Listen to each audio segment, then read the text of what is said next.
Assalamualaikum warahmatullahi wabarakatuh.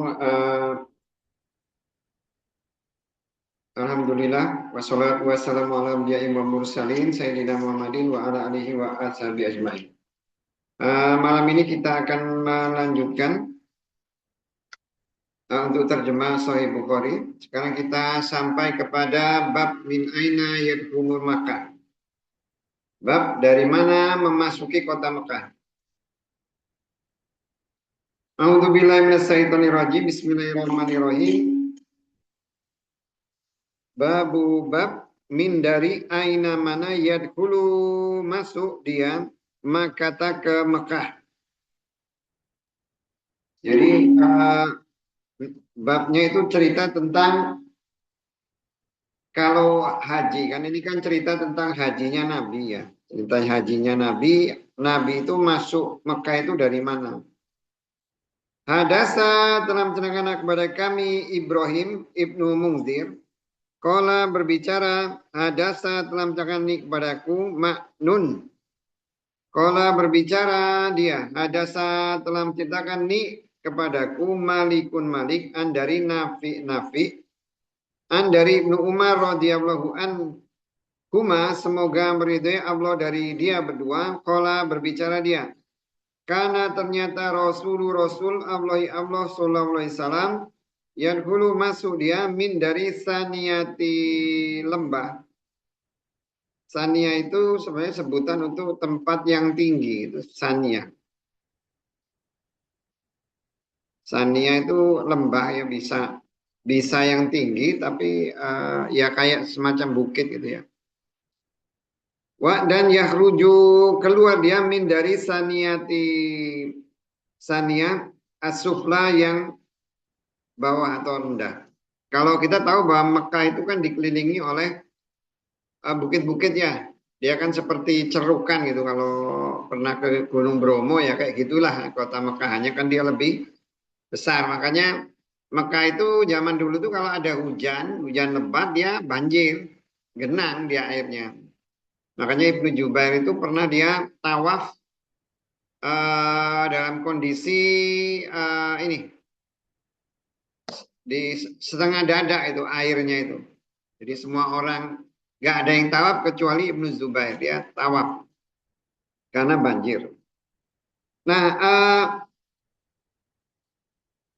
ini cerita tentang ketika Nabi itu pergi haji. Jadi apa yang dilakukan oleh Nabi? Jadi kalau haji mau yang sempurna atau yang paling bagus ya ngikutin apa yang dilakukan Nabi. Walaupun secara umum tidak semua yang diikuti Nabi itu bisa dilakukan oleh semua umat Islam. Karena apa? Ya karena umat Islam kan asalnya juga dari mana-mana gitu ya, dari mana-mana. Sehingga dari sisi mikot saja pasti sudah berbeda. Nabi itu dari Madinah, pasti mikotnya itu dari Zulhulaifah. Nah, sekarang ketika Nabi itu memasuki kota Mekah, kemarin sudah disampaikan bahwa Nabi itu sebenarnya sampai di Mekah itu malam gitu kan ya. Sebenarnya itu sampai itu malam, tapi Nabi itu nggak langsung memasuki kota Mekah, tapi dia nunggu selesai subuh pagi, kemudian dia baru masuk kota Mekah. Masuknya dari mana? Dari Saniatil Ulia, Saniati Ulia, dari lembah yang paling tinggi, tempat yang paling tinggi. Kemudian dia keluar dari Saniati Sufla. Jadi kalau yang tempat tinggi itu sebenarnya nama tempatnya itu Kuda, dan tempat yang keluarnya itu namanya Kadam. Itu nama tempat. Nah, ulama melihat bahwa apakah seseorang itu ketika Nabi itu memasuki kota Mekah itu dari Saniatil Ulia itu berarti menjadi sunnah atau tidak? Masalahnya beberapa sahabat tidak melakukan itu. Ada yang kadang mereka itu melakukan dari Saniatil Sufla, ada yang masuknya dari Sufla. Kemudian ada yang dia Saniatil Ulia ada.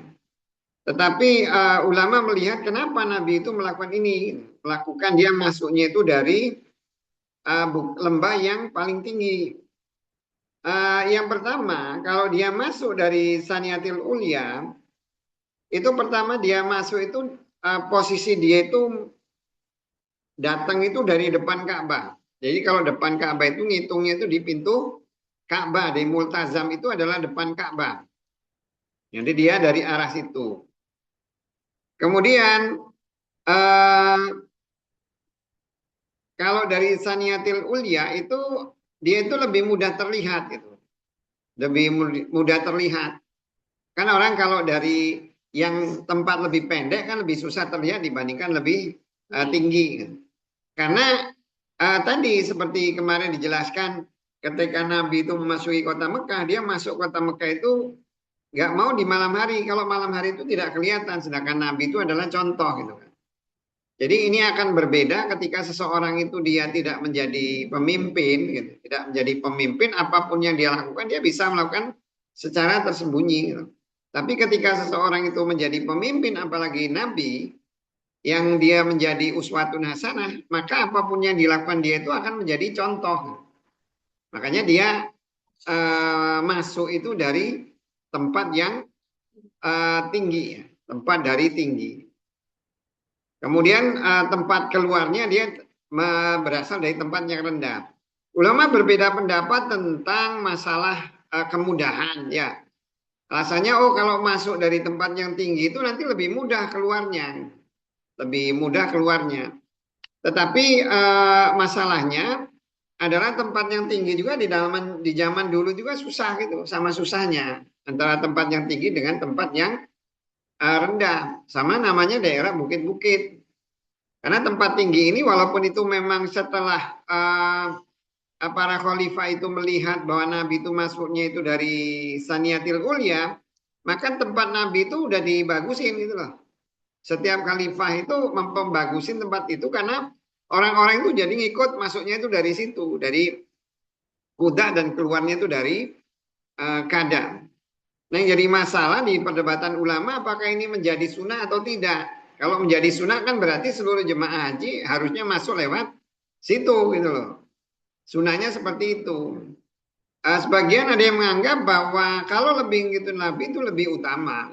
Tapi ada yang menganggap bahwa cara masuk itu tidak menjadi sunnah. Sunnah itu artinya kan, kalau gitu saya mau ngejar yang lebih utama atau seperti itu enggak. Ada yang mengatakan bahwa yang penting masuk Mekah itu ya dari mana? Mudahnya aja gitu. Karena secara umum Nabi itu masuk dari Kuda itu ya karena jalan yang umum waktu itu ya jalan di situ gitu. Jalan di situ. Ibaratnya kan kalau saya ini mau ke Al-Kausar gitu kan ya. Ya jalan umumnya kan lewat depan gitu ya. Walaupun lebih jauh gitu kan ya. Ya. Kalau saya ngikutin jalan yang paling cepat ya tinggal loncat aja, loncat pagar gitu kan. Loncat pagar asrama dia saya sampai gitu. Contohnya seperti itu. Makanya ada yang mengatakan itu sebagai sunnah, ada yang mengatakan itu tidak menjadi sunnah. Buktinya ada apa? Buktinya ada beberapa sahabat yang dia datang itu ya ada yang dari bawah, dari atas itu tidak terlampau mempermasalahkan itu. Sedangkan kita tahu bahwa sahabat Nabi itu adalah orang yang selalu berupaya untuk mengikuti sunnah-sunnah Nabi.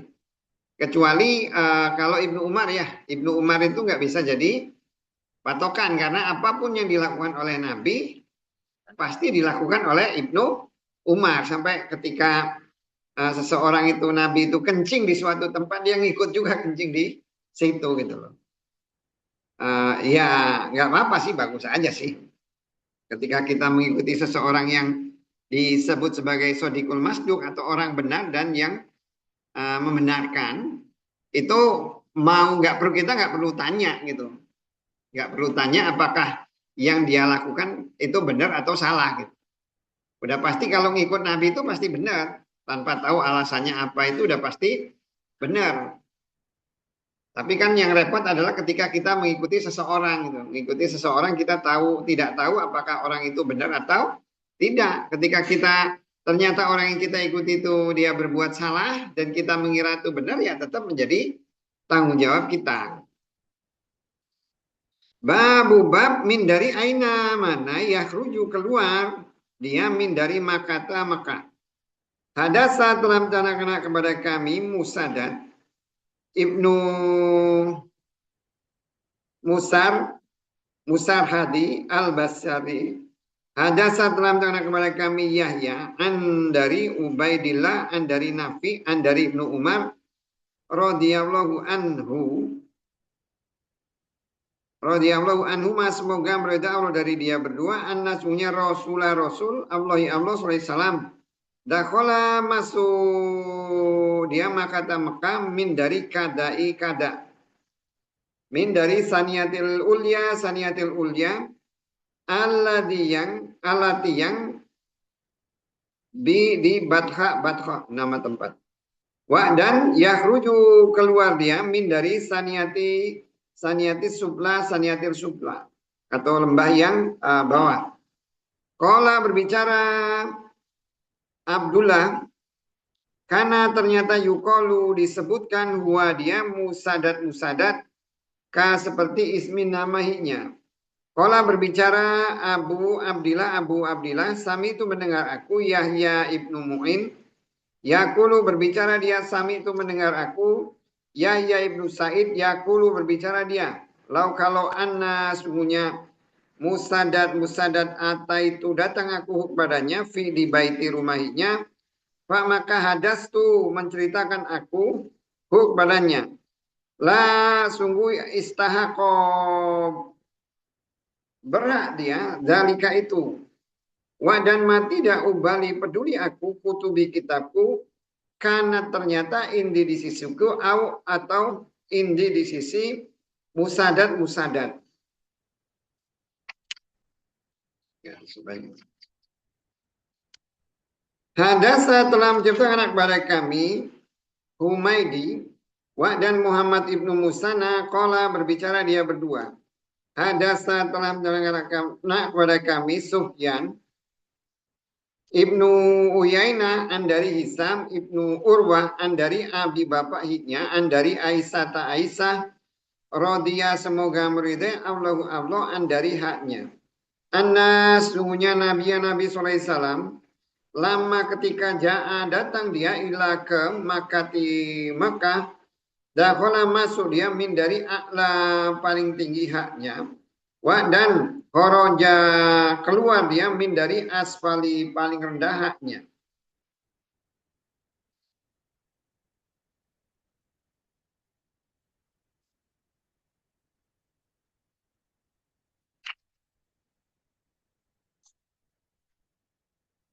Hadasa telah menyintakan kepada kami Mahmud Ibnu Ghailan Al-Marwazi'u. Hadasa telah menerangkan kepada kami Abu Usama. Hadasa telah menerangkan kepada kami Hisam Ibnu Urwah an dari abi bapak haknya. Iknya an dari Aisyah radhiyallahu semoga meridha Allah an dari haknya. Anas semuanya Nabi sallallahu alaihi wasallam zakhala masuk dia aman tahun al-fathi kemenangan min dari kada dan khoroja keluar dia min dari kuda min dari a'la paling tingginya makata Mekah.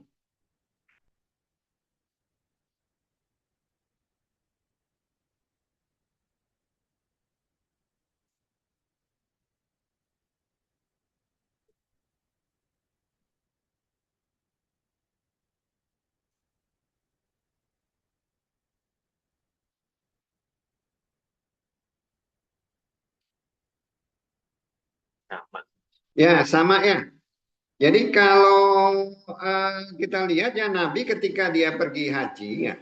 Jadi kalau di atas itu kan cerita tentang hadis dari mana Nabi masuk, di bawah ini cerita dari mana Nabi itu keluar. Dan hadisnya itu menunjukkan itu sama ya, sama bahwa Nabi itu masuk itu dari kada, keluar itu dari kuda. Nah kalau kita lihat tulisannya antara kada dengan kuda itu sama ya, hampir sama ya, cuman beda ya, beda hamzah ya, alif aja. Beda alif aja sih kalau ini. Dia ditambahkan hamzah aja. Sehingga ulama itu juga berbeda pendapat tentang cara membacanya. antara kuda, jadi yang duluan itu kuda apa kada gitu. Dua-duanya itu bisa dibaca, dua-duanya sama bacaannya dalam bahasa Arab itu gitu. Karena tulisannya hampir sama, yang membedakan kan ada hamzah di belakang.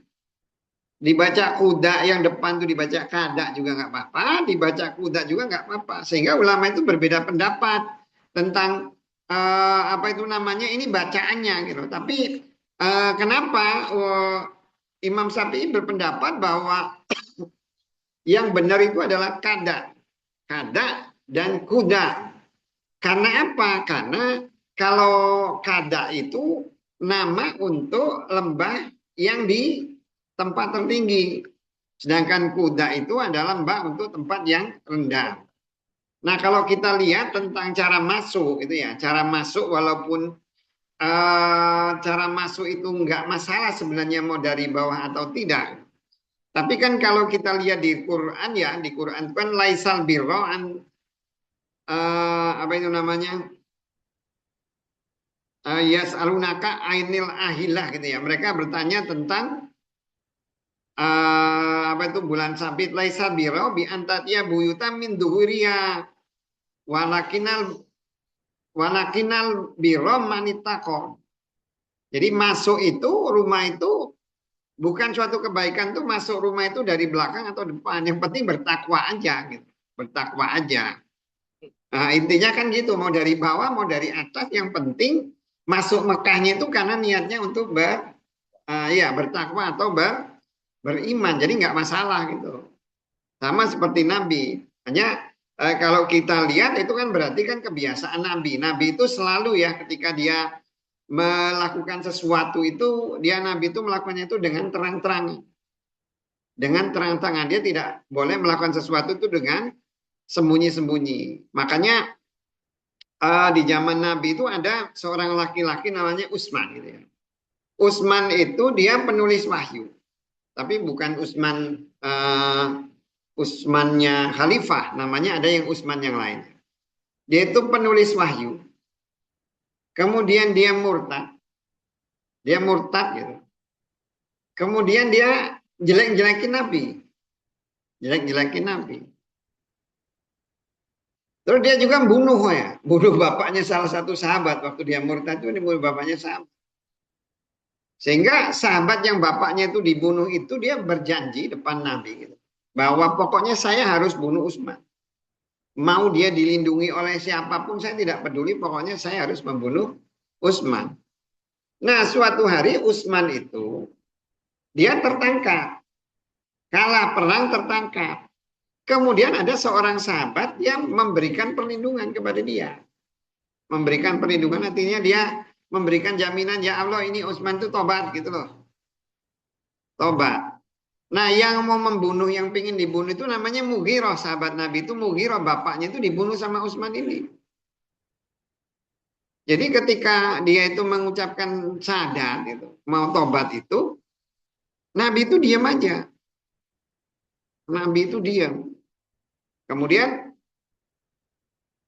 sampai 3 kali Nabi itu diam.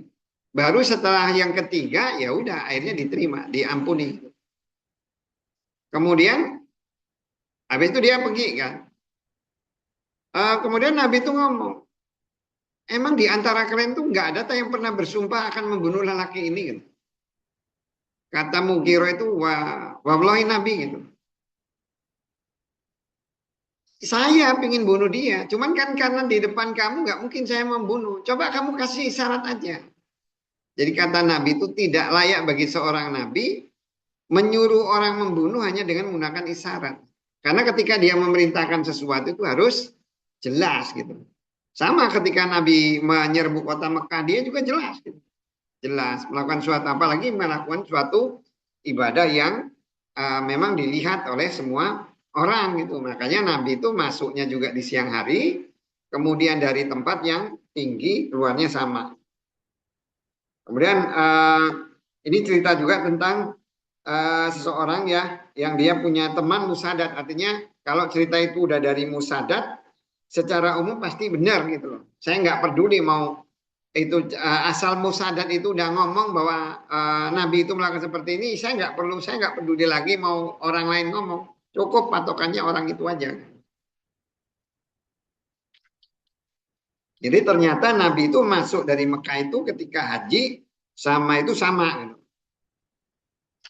Hadasa telah menceritakan kepada kami Ahmad. Hadasa telah menceritakan kepada kami Ibnu Wahib. Akhbaro telah mengabarkan kepada kami Umar. An dari Hisam Ibnu Urwah. An dari abi bapaknya. An dari Aisyah Radhiyah. Semoga meridai Allah an dari haknya. Anna semuanya Nabi SAW dakhala masuk dia amma di tahun Al-Fathi kemenangan min dari kada ikada di kada a'la yang paling tingginya makata kota Mekah.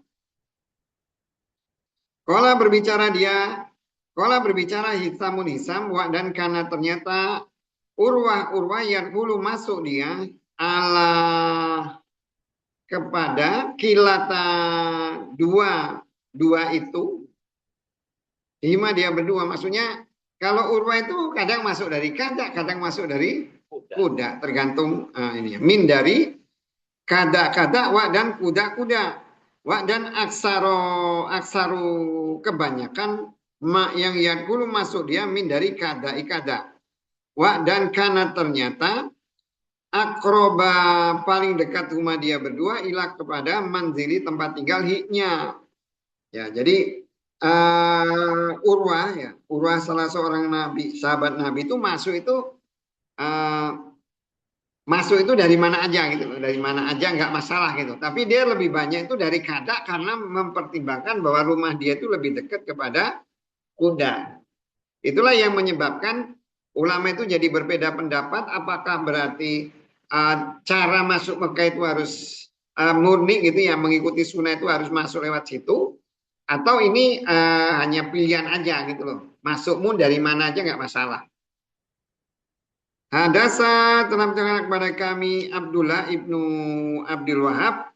Hadasa telah menceritakan kepada kami Hatim dari Hisam dari Urwah. Dakhala masuk Nabi sallallahu alaihi wasallam amma di tahun Al-Fathi kemenangan min dari kada. Min dari a'la paling tingginya makata kota Mekah wa dan kana ternyata Urwa aksara mak yang yakulu masuk dia min dari kada wa dan kana ternyata akroba yang paling dekat rumah dia berdua ilah kepada manzili tempat hiknya ya. Jadi dua hadisnya dua gitu ya, isinya sama. Jadi sekali lagi kalau di Bukhari itu banyak hadis-hadis yang diulang, isinya banyak diulang ya, isinya banyak diulang, tapi perawinya itu pasti beda. Perawinya itu pasti beda. Tujuannya apa? Ketika satu hadis itu diulang-ulang matannya atau isinya dengan perawi yang berbeda, maka hadis itu menjadi hadis yang menjadi dalil gitu. Dalil bahwa itu disebut sebagai hadis mutawatir. Mutawatir itu banyak sekali orang yang cerita. Jadi kalau didasarkan menjadi dasar hukum untuk sesuatu, hadis mutawatir itu paling bagus. Hadasa telah menceritakan kepada kami Musa. Hadasa telah menceritakan kepada kami Wuhaib. Hadasa telah menceritakan kepada kami Hisam dari abi bapaknya. Dakhala masuk Nabi sallallahu alaihi wasallam amma di tahun Al-Fathi kemenangan min dari kada wa dan karena ternyata Urwah yang dulu masuk min dari rumah dia berdua kilai dua hima dia berdua wa dan aksaru kebanyakan mak yang dulu masuk dia min dari kada ikada akroba yang paling dekat huma dia berdua ilah pada manzili tempat hiknya. Kala berbicara Abu Abdillah itu Abdullah bin Umar. Kada wa dan kuda. Kada wan dan kuda itu adalah maudhi'ani dua tempat. Maudhi'ani itu dua tempat, nama tempat. Bab fadli keutamaan makata kota Mekah wa dan bunyani bangunan haknya. Wa dan kauli ucapan ta'ala maha tinggi dia. Wa dan itakanlah ja'alna menjadikan kami al-baita Ka'bah. Al-baita Ka'bah. Baita itu sebenarnya rumah gitu. Rumah tapi yang dimaksud di sini adalah Ka'bah karena dia menggunakan alif lam. Masabatan tempat kembali. Masabah itu sebenarnya bisa menjadi tempat diem atau tempat kembali. Tapi aslinya itu masabah itu adalah tempat kembali. Maksudnya orang itu pergi haji itu dimulai dari situ terus balik lagi ke situ. Dari Ka'bah datang kan tahap kudum gitu kan ya. Balik lagi kan tawaf ibadah lewat situ juga. Balik lagi kan. Tawaf ibadah, tawaf wadah juga situ. Makanya disebut sebagai tempat kembali. Li bagi anasi manusia wa dan amnan, tempat yang aman. Wa dan ittakhidhu menjadikanlah kalian min dari makomi tempat berdiri Ibrahim musola tempat sholat. Sebenarnya namanya musola yang dimaksud bahasanya musola itu maksud ulama itu sebenarnya itu tempat untuk berdoa, tempat untuk berdoa. Karena sebenarnya kan ketika Nabi Ibrahim ya, Nabi Ibrahim itu dia membangun Ka'bah, dia kan berdiri untuk melihat apakah Ka'bah itu sudah apa itu kongruen ya, kongruen itu sejajar ya. Apa itu kalau bangunan itu simetris gitu ya, simetris. Nah, ketika dia ngelihat kan pasti dia ngelihat itu bukan dari satu arah saja gitu. Masalahnya kan yang di situ ada bekasnya itu kan cuman itu aja kan ya, yang di depannya aja. Padahal keliling ya? Ya sebenarnya dia ya keliling itulah. Dia pasti dari satu tempat ke tempat yang lain kan. Nggak mungkin dia ngelihat dari depan aja kan ya. Pasti dia lihatnya juga dari tempat. Masalahnya kan yang kelihatan gitu loh. Bahwa yang Nabi Ibrahim itu ngelihat itu ya dari depan. Padahal dia ngelihatnya itu bukan hanya dari situ. Sehingga ulama itu menyimpulkan yang dimaksud dengan musola itu adalah dia tempat untuk berdoa. Berdoa artinya di sekeliling Ka'bah itu adalah tempat mustajab untuk berdoa. Wa dan akhirnya menjanjikan kami ilah kepada Ibrahim wa dan Ismail an untuk tohiro mensucikan baitia rumahku li bagi to'ifina yang tawaf wa dan al-akifina yang iktikaf wa dan ar-rukai yang ruku as-sujudi yang sujud. Wa dan itakala kola berbicara Ibrahim Robbi ya Tuanku ij'al menjadikanlah engkau hada ini bala dan negeri aminan yang aman wa dan urzuk memberi rezekilah engkau ahla kepada penduduknya min dari sama roti buah-buahan man yang amanah beriman dia min dari mereka bi kepada Allah wa dan al yaumi hari al akhiri akhir. Kola berbicara dia Allah ya. Wa dan man barang siapa kafaro kafir dia fa maka umati akan menyenangkan aku padanya kolilan sedikit. Summa terus at-torru akan melemparkan aku padanya ila kepada azabi siksaan dari neraka. Wa dan bisa jelek sekali al-masir tempat kembali. Wa dan itakala yarfa'u mengangkat Ibrahim al-qawaida. Apa itu qawaid itu apa itu namanya? Pondasi. Pondasi min dari al-baiti rumah wa dan Ismail Rabbana ya Tuhan kami taqabbal menerimalah engkau min dari nak kami inna sungguhnya ka engkau anta engkau as-sami'u mendengar al-alim tahu. Rabbana ya Tuhan kami ij'al menjadikanlah engkau nak pada kami muslimah ini dua orang yang berserah diri lah kepada engkau wa dan min dari duriyati keturunan kami ummatan umat muslimatan yang berserah dirilah kepada engkau. Wa dan ari memperlihatkanlah engkau nak kepada kami manasik atau cara ibadah ya. Cara ibadah. Manasik itu kan sebenarnya aslinya kan korban gitu ya. Cara berkorban ya, cara ibadah. Wa dan tuk menerima tobat engkau ala kepada kami inna sunya engkau anta engkau at-tawwabuma penerima tobat ar-rahimah penyayang. Jadi babnya itu adalah bab keutamaan kota Mekah dan bangunannya. Jadi Mekah itu disebut sebagai Ummul Qura ya, Ummul Qura. Ummul Qura itu ibu dari Ummu itu ibu, Al-Qura itu negeri. Kenapa disebut sebagai Ummul Qura? Karena asal bumi itu awalnya jadi tempat negeri gitu ya, jadi tempat tinggal itu ya Mekah. Karena apa? Karena disitulah pertama kali dibangun Ka'bah. Jadi Ka'bah itu kalau menurut jumhur ulama itu yang membangun itu malaikat. Jadi malaikat itu yang membangun Ka'bah. Ada juga yang mengatakan Nabi Adam, ada juga yang mengatakan Nabi Nuh, Nabi Ibrahim. Tapi yang lebih banyak yang berpendapat bahwa Ka'bah itu dibangun oleh malaikat dan dibangunnya itu di kota Mekah itu. Kota Mekah. Hanya setelah beberapa tahun gitu ya. Setelah beberapa tahun ketika datang tofan Nabi Nuh itu kan tenggelam gitu ya. Tapi tetap Nabi Ibrahim itu membangunnya itu di situ.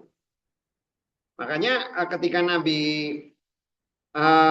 Ibrahim itu datang ke kota Mekah, kata Nabi Ibrahim kan, Rabbi ini askantu wa ahli, ya Allah saya itu sekarang mendiami fi bilaidin ghairu dzatizar di tempat yang tidak ada tamanan sekali, indah baitikal muharram, di sisi rumah engkau yang disucikan gitu. Artinya apa? Artinya Nabi Ibrahim itu bukan dia yang bangun Ka'bah. Ketika dia pertama kali datang membawa Siti Hajar gitu ya. Membawa Hajar itu dia membawa ke Mekah yang waktu itu hanya gurun aja. Tapi dia udah tahu bahwa di tempat itu dekat dengan Ka'bah. Dekat dengan Ka'bah. Nah itu di kota Mekah ya. Disebut Mekah sendiri itu Mekah sendiri artinya bangunan sebenarnya, namanya Mekah itu bangunan yang dia sama dengan yang lain. Disebut sebagai Mekah itu karena dia bangunan yang sama dengan yang lain. Rumah yang zaman dulu yang memang seperti itu. Iya, kota gitu. Makanya disebut sebagai Mekah. Disebut juga sebagai Bakkah ya. Kalau di Quran itu kan ada sebutan Bakkah. Jadi sebutannya itu Mekah. Ada juga dia sebutannya Bakkah. Hanya ulama berbeda pendapat.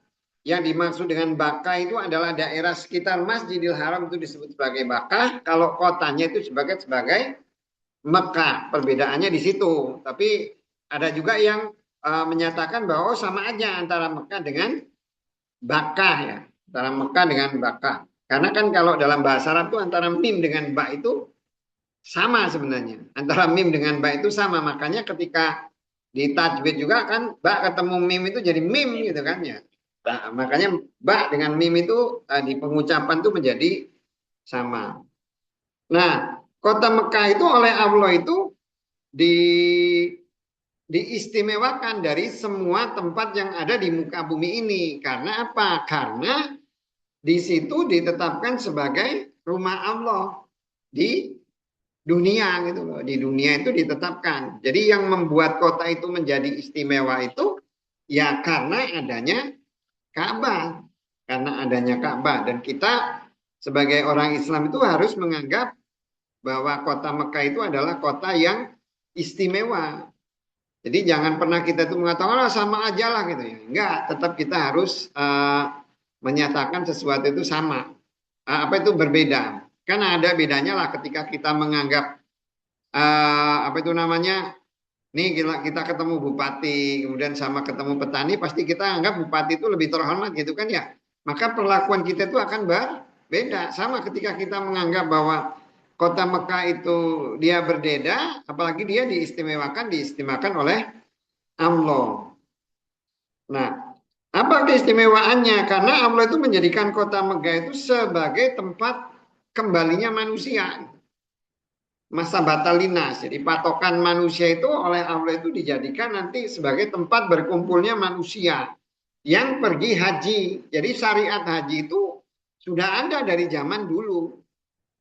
Dari zaman dulu itu sudah ada syariat haji itu sudah ada dari zaman kalau kita lihat di sini kelihatannya dari zaman Nabi Ibrahim ya, dari Nabi Ibrahim syariat haji ya. Karena di syariat haji mungkin kalau dulu tidak ada hadis yang menjelaskan tentang syariat haji sebelum zaman Ibrahim. Kenapa?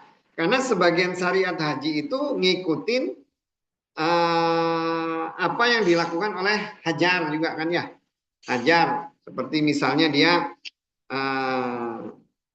tawaf antara Sofa dan Marwah. Tawaf antara Sofa dan Marwah.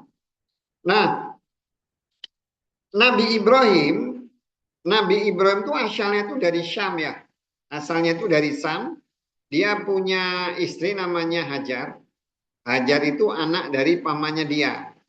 Itu perempuan yang paling cantik di dunia ya Hajar itu. Kalau menurut hadis itu apa itu Sarah ya, namanya Sarah. Nah, ketika dia berdakwah di Syam, itu malah dia dibakar gitu kan ya. Dia nggak punya pengikut. Pengikutnya cuma Nabi, cuma punya satu orang pengikut ya. Punya satu pengikut Nabi Lut ya, Nabi Lut.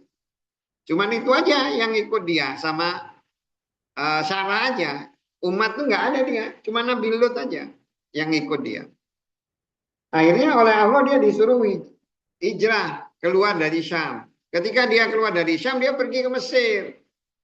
Di Mesir, ternyata ketemu seorang raja yang raja itu zolim gitu loh. Kalau dia menyukai sesuatu, dia akan ambil. Makanya sebelum masuk tempat itu, dia berpesan kepada istrinya, Hajar ini dia ngomong, nanti kalau raja ini nanya kamu, bilang aja kamu saudara perempuan saya.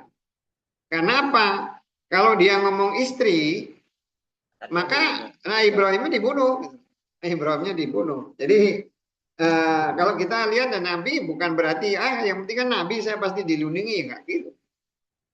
Makanya ketika ditanya siapa ini, oh ini saudara saya, tapi dalam hati itu dalam hatinya ya ini kan saudara saya se-Islam dalam satu agama gitu. Walaupun yang seperti itu di dalam agama Ibrahim itu disebut sebagai bohong gitu loh, tapi tidak boleh. Makanya Nabi Ibrahim itu mengatakan dia itu pernah berbohong. Iya, pernah berbohong itu 3 kali. 3 kali, salah satunya itu ketika dia ditanya itu. Makanya dia nanti di hari kiamat tuh malu untuk memberikan syafaat. Nah, karena dia saudara perempuannya, ngaku saudara perempuan ya Nabi Ibrahim itu dibiarkan. Nah, raja itu malam-malam itu datang ke kamarnya Hajar.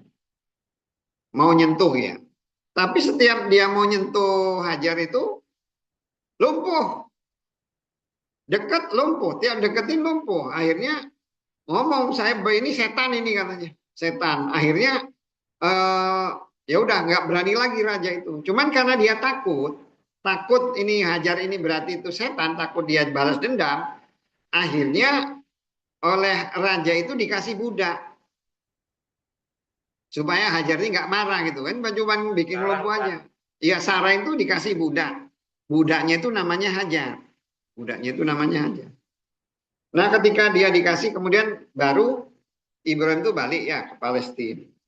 Ketika dia dikasih budak, nah masalahnya Hajar ini, Siti Sarah ini nggak punya anak sampai tua, mandul gitu ya. Cantik, tapi nggak punya anak. Akhirnya apa?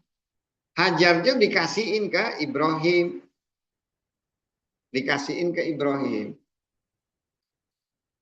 Ambil punya anak. Ismail. Si Sarah nggak tahan lihatnya. Jadi kalau kita lihat tuh istri Nabi disebut sebagai salah satu wanita terbaik di dunia setelah ini kan Abdulun Nisaul Alamin kan wanita soleh di dunia itu kan Maryam gitu ya. Maryam, kemudian Sarah, kemudian Aisyah, kemudian Aisyah ya. Itu termasuk empat wanita soleh yang ada di dunia. Itu artinya levelnya seperti itu. Ngelihat suami punya istri, padahal istrinya dikasih sama dia gitu loh. Nggak tahan, akhirnya suruh pergi. Suruh pergi. Makanya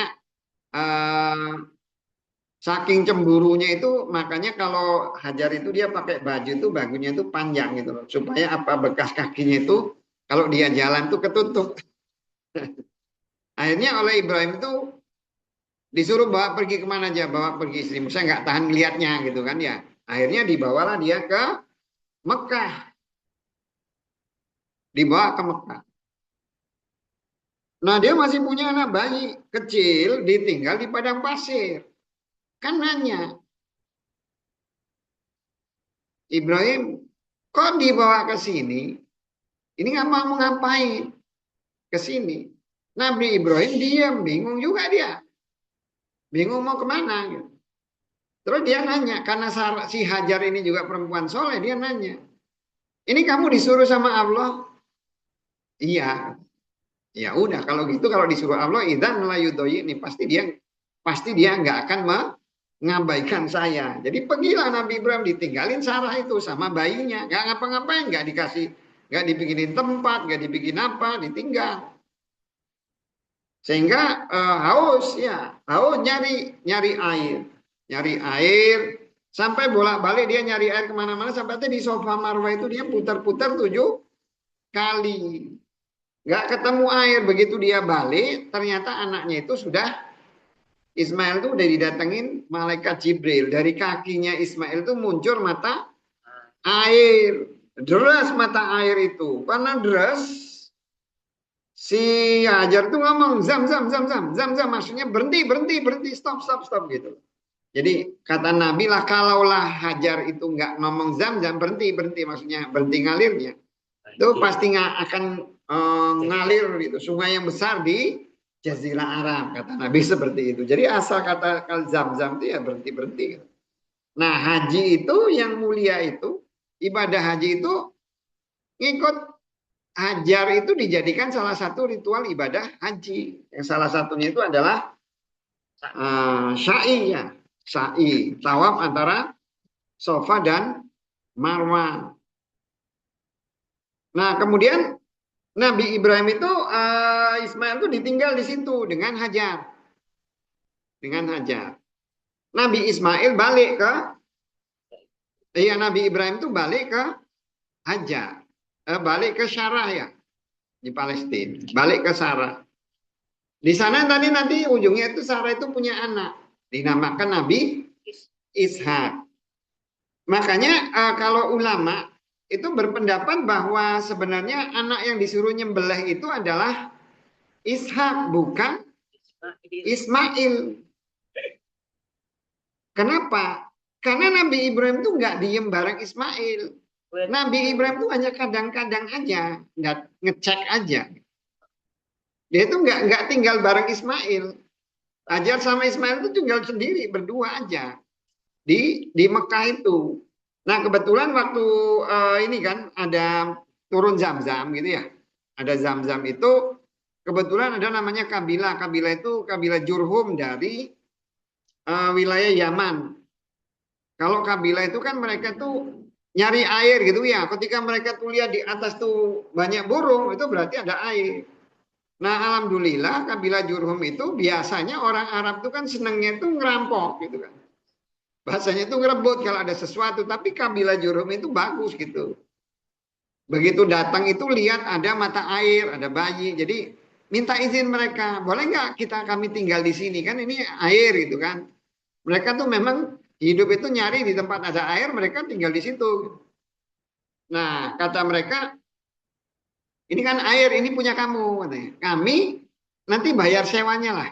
Nah, ya udah, gara-gara Jurhum itu tinggal situ, mereka Ismail dan ibunya itu hidup dari orang-orang bayar ke mereka, bayar untuk air itu gitu loh. Jadi akhirnya lama-lama itu jadi besar gitu loh, jadi perkampungan yang besar. Bahkan Ibrahim menikah dengan salah satu orang dari Jurhum, dan Jurhum itu aslinya adalah orang orang penduduk Arab asli. Jadi aslinya itu kalau Ibrahim itu bukan orang Arab, bukan orang Arab Ibrahim.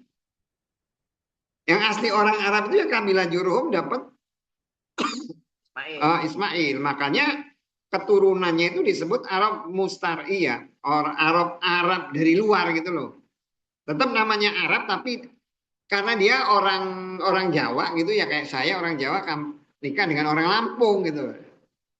Anaknya itu disebut Lampung walaupun posisinya apa itu yang laki itu adalah saya gitu, tapi anaknya disebut Lampung Arab gitu.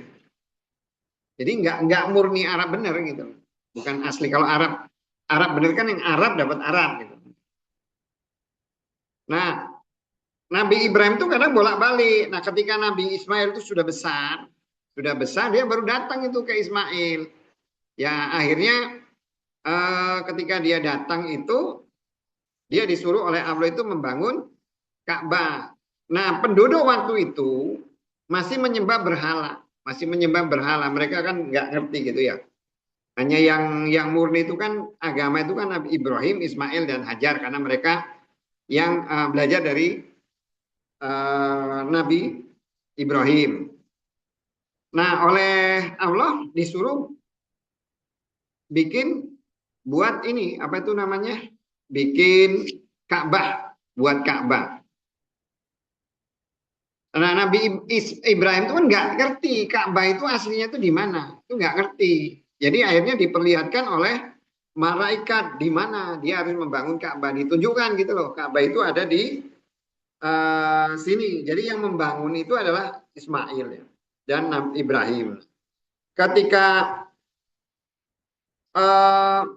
pertama kali datang gitu ya membangun itu, setelah membangun Ka'bah itu Nabi Ibrahim itu doa, ya Allah jadikan tempat ini tempat yang aman. Kemudian diberikan rezeki, dijadikan rezeki. Nah, kalau kita lihat kenapa Nabi Ibrahim itu berdoa seperti itu gitu. Karena ibadah itu sebenarnya ujung ya. Orang itu hidup itu harus merasa aman dulu. Kemudian dia punya rezeki, dia baru bisa ibadah itu dengan tenang.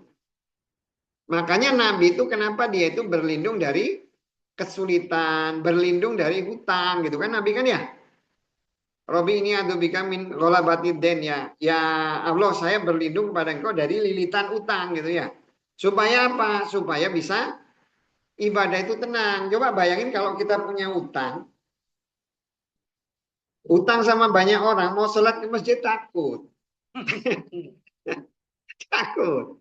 Atau kalau zaman perang gitu kan, mau sholat takut kan, tahu-tahu kan. Nggak aman. Makanya Nabi Ibrahim tuh doanya gitu, jadikan dulu tempat yang aman, dapat rezeki, baru dia ibadah. Baru dia ibadah. Ibadah itu terakhir. Makanya kenapa di dalam Islam itu, kenapa ada zakat, kenapa perlu ada pemimpin, supaya tadi ujungnya supaya dia bisa, orang itu bisa beribadah. Nah, hanya Nabi Ibrahim ketika dia berdoa, dia minta diberikan rezeki ya. Rezeki itu dia minta diberikan kepada yang beriman aja kepada Allah. Ini kenapa dia? Jadi sebelum ayat ini itu Nabi Ibrahim itu doanya itu minta supaya dia dan keturunannya itu jadikan khalifah. Jadikan khalifah, jadi yang berkuasa. Yang doa itu oleh Allah itu enggak. Ditolak oleh Allah. Yang pertama itu doanya itu ya oleh Allah itu justru yang pertama itu Allah tuh ngomong layanalu adi dolimin. Janji saya itu nggak akan sampai kepada orang yang dolim. Ya, jadi khalifah iya, tapi nggak akan sampai kepada orang yang dolim. Akhirnya yang kedua, karena Nabi Ibrahim itu tahu bahwa janji Allah itu tidak sampai kepada yang dolim, permintaannya yang kedua itu dirubah. Ya Allah, beri rezeki yang beriman aja lah kalau kayak gitu. Nah, justru ketika Nabi Ibrahim itu minta diberikan rezeki itu yang beriman aja, oleh Allah enggak, semua manusia itu akan diberikan rezeki. Mau dia beriman, enggak beriman. Tapi nanti di hari kiamat, ya kalau yang dia tidak bersyukur, maka akan dilemparkan. Jadi rezeki yang diberikan oleh Allah di dunia ini, itu hanya kesenangan sementara. Kesenangan sementara, mau orang itu beriman atau tidak, sama aja. Makanya rezeki itu enggak menjadi gambaran bahwa seseorang itu soleh atau tidak. Jadi rezeki itu enggak menjadi gambaran bahwa seseorang itu soleh atau tidak. Nih ada orang rajin ibadah, rajin apa itu sedekah, rajin apa gitu ya, melakukan perintah-perintah Allah, tapi tetap aja dia miskin. Ada orang yang dia bermaksiat, tapi dia justru rezekinya lancar. Sehingga orang-orang Quraisy itu pernah ngomong ke Nabi, ya, kami ini banyak anak gitu ya, banyak harta. Kalian ngomongin orang Islam, kalian katanya beriman pada Allah yang maha kaya, tapi kalian miskin gitu kan ya. Tapi seperti yang disampaikan bahwa kesenangan dunia itu oleh Allah itu diberikan kepada siapa yang dia kehendaki tanpa dia melihat apakah orang itu beriman atau tidak. Tapi Allah hanya memberikan agama itu kepada orang yang dia cintai saja. Kemudian ketika Nabi Ibrahim itu mulai membangun ya, membangun Ka'bah sudah jadi, kemudian dia mengucapkan taqabbal minna innaka antas samul alim. Itu adalah tawaduknya seorang nabi ya, khawatir ketika dia melakukan sesuatu amal ibadah dia tidak diterima oleh Allah. Dan semua orang itu harus berpikir seperti itu. Kalau seorang nabi gitu ya seperti Ibrahim aja khawatir bahwa amal ibadah dia itu tidak diterima oleh Allah, gimana kita? Gimana kita? Karena amal ibadah itu diterima itu ya ada beberapa syarat amal ibadah ya. Yang pertama, amal ibadah itu ikhlas ya. Ikhlas itu adalah melakukan sesuatu itu karena mengharap ridho Allah ya. Mengharap ridho Allah itu bisa bentuknya balasan surga atau balasan neraka. Itu aja agak susah yang seperti itu zaman sekarang ya. Zaman sekarang ini kan ada orang mau melakukan ibadah yang memang murni karena mengharapkan pahala dari Allah atau supaya menghindari siksa Allah, itu agak susah lah. Bagus kalau kayak orang berpartai gitu ya. Orang berpartai itu nggak ada yang dia melakukan sesuatu karena Allah ya. Semuanya karena mencari suara gitu, mencari suara. Nah itu susah gitu loh, mencari suara atau supaya apa gitu kan, makanya susah. Itu yang jadi pertama itu ikhlas dulu dari sisi niatnya. Kemudian dari sisi cara, harus sesuai dengan cara yang sudah ditetapkan oleh Allah. Termasuk juga memuji gitu kan, yang memuji. Makanya kan salah satu doa, Robi ini asna la usinu asna alaika kama asanta ala asna alam nafsi. Ya Allah, saya tidak bisa memuji engkau sebaik engkau memuji dirimu sendiri. Makanya kita sebaik-baiknya pujian itu ya sebenarnya adalah pujian yang didasarkan kepada Al-Quran dan hadis, apa yang sudah diajarkan oleh Nabi. Jadi ini kita harus ibadah itu tadi harus di ujungnya itu kita berdoa ya, di ujung setiap sholat, Robbana taqabbal minna innaka antas samiul alim. Ada juga yang kita doa juga ya, Robbana taqabbal minna siyamana ruku'ana sholatana gitu, macam-macam gitu kan ya doa. Karena itu yang paling mengkhawatirkan. Karena salah satu orang yang rugi di hari kiamat itu adalah orang yang dia di dunia itu banyak beramal soleh, ternyata Di akhirat itu ketemunya zong gitu ya.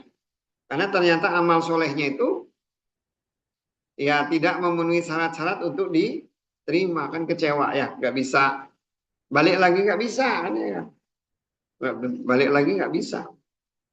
Makanya hati-hati ya ketika kita beramal itu ya, banyak-banyak kita itu mensucikan hati, memastikan bahwa yang kita lakukan itu hanya mengharapkan pahala dari Allah. Kemudian coba kita beramal itu melakukan yang terbaik ya. Kan kalau di Quran itu kan dikatakan Tabarakalladzi biyadihi mulku wa huwa ala kulli syai'in alladzi khalaqal mauta. Dia yang menciptakan yang mati dan hidup. Liyurakum ayyukum ahsanu amala.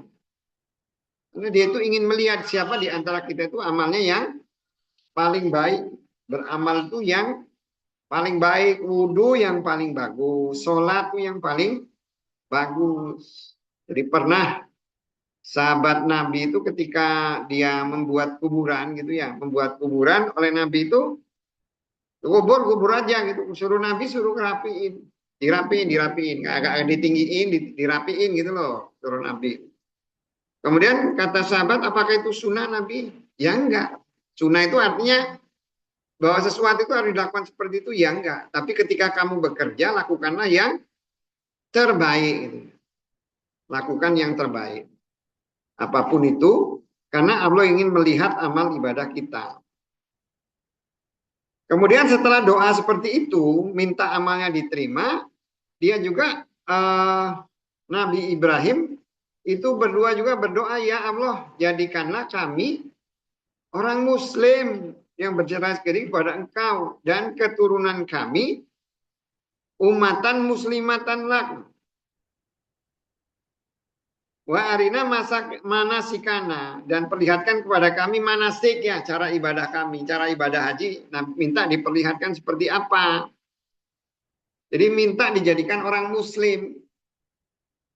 Kayak kita sekarang ini, kita Muslim ya. Apa kita tahu bahwa kita itu akan Muslim selamanya? Kan belum tentu juga. Belum tentu. Jangan dipikir bahwa kita, ya yakinlah, udah ngaji, udah pasti lah. Gak tahu kita. Nggak tahu kita, karena kan manusia itu kan yang penting kan ujungnya.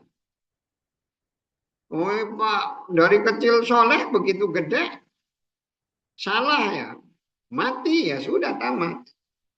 Makanya kita harus selalu berdoa seperti yang dilakukan oleh Nabi Ibrahim.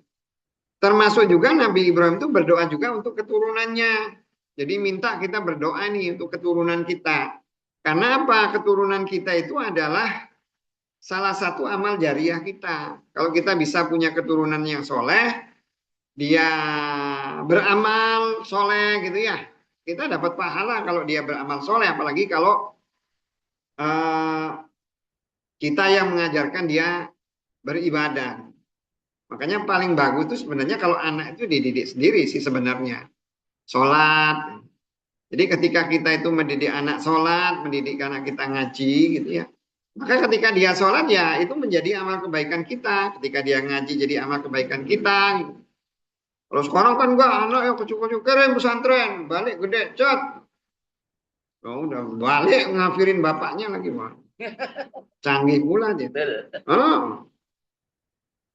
Harusnya kalau pulang itu ya bukannya ngafirin bapaknya, malah nganggep bapaknya itu orang yang nggak ngerti agama. Kalau saya lebih hebat, lebih pinter. Ya nggak gitulah. Bapak udah ngirim anak ke pesantren aja udah bagus tuh, berarti dia punya niat menjadi anaknya itu menjadi anak yang soleh. Balik-balik kirim pesantren kok jadi anak yang salah, kan repot. Kemudian Nabi Ibrahim minta ditunjukkan cara ibadah. Karena apa? Nabi Ibrahim tahu bahwa Allah itu ketika seseorang itu ibadah itu harus mengikuti maunya Allah ya. Oh ibadah Allah. Jadi akhirnya oleh malaikat itu diajarkan Ibrahim. Oh ini kamu pergi haji itu caranya gini, kamu tawaf.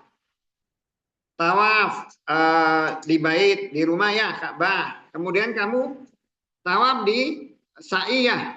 Sa'i antara Safa dan Marwah. Kemudian nih kamu datang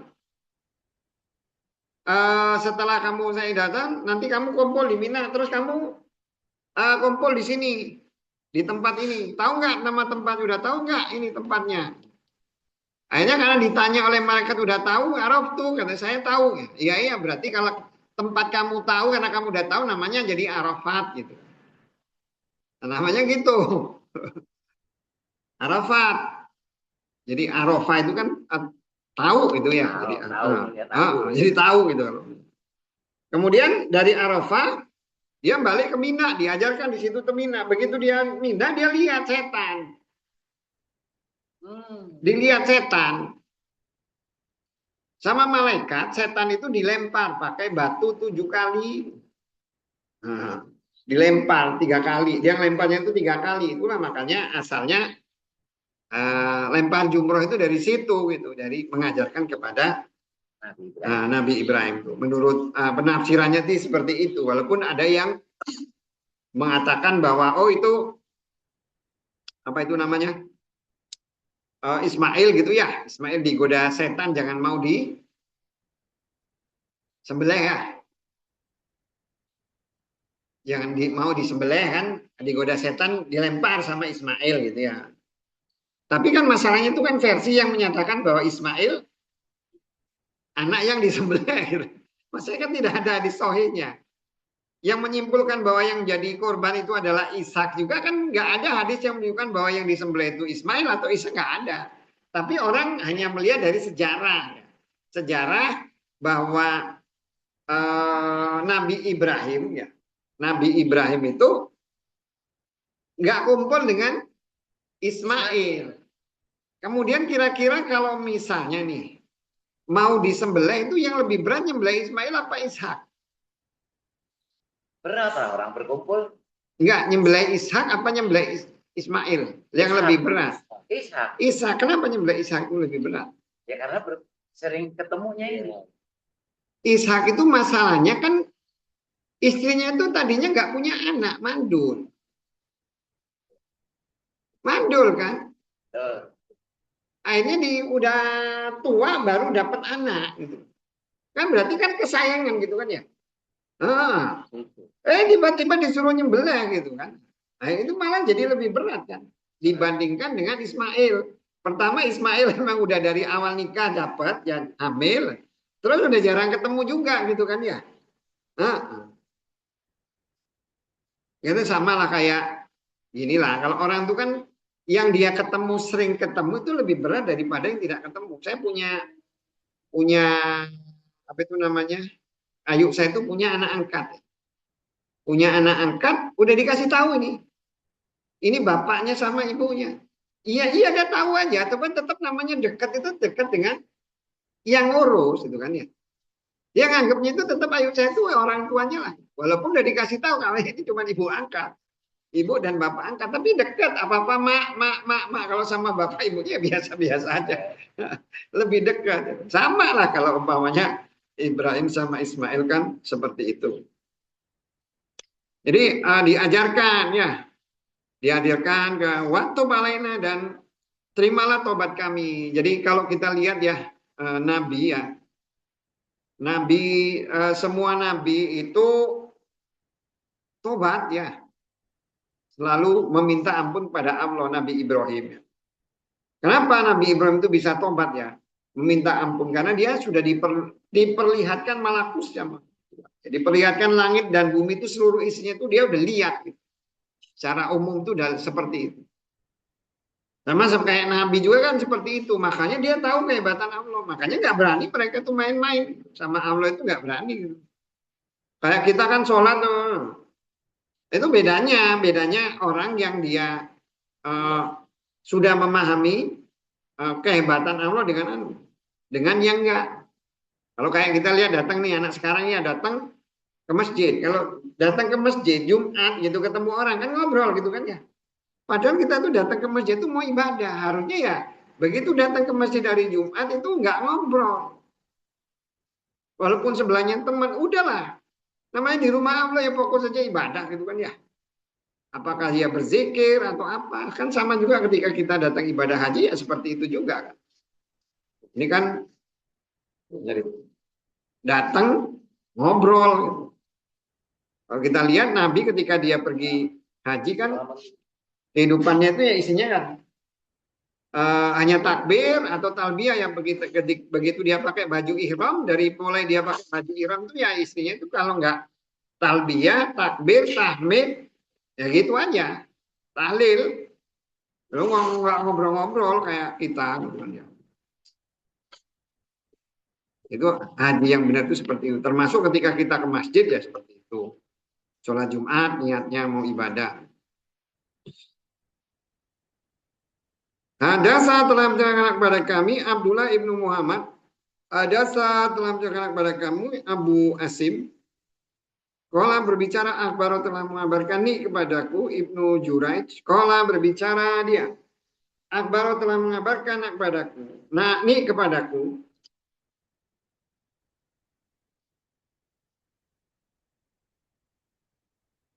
Amr ibnu Dinar, kola berbicara dia, sami itu mendengar aku Jabir ibnu Abdillah radhiyallahu anhuma. Semoga meridai Allah dari dia berdua.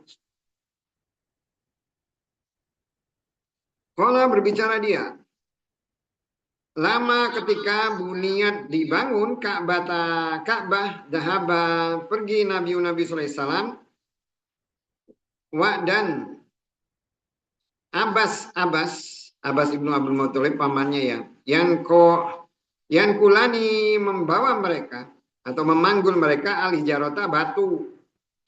Pak maka kola berbicara Abbas li kepada Nabi sallallahu alaihi wasallam, ij'al menjadikanlah engkau izaro sarungka engkau ala pada rokobata pundak ke engkau. Pak maka khorro tersungkur, sungkur maksudnya langsung pingsan. Ilaka al-ardi bumi, wa dan tomahat memandang ke atas. Aina matahunya ila kepada sama ilangit. Pak maka kola berbicara dia, aro perlihatkan nih kepadaku izari sarungku. Pak maka sadu mengencangkan dia kepadanya ala kepada hiknya.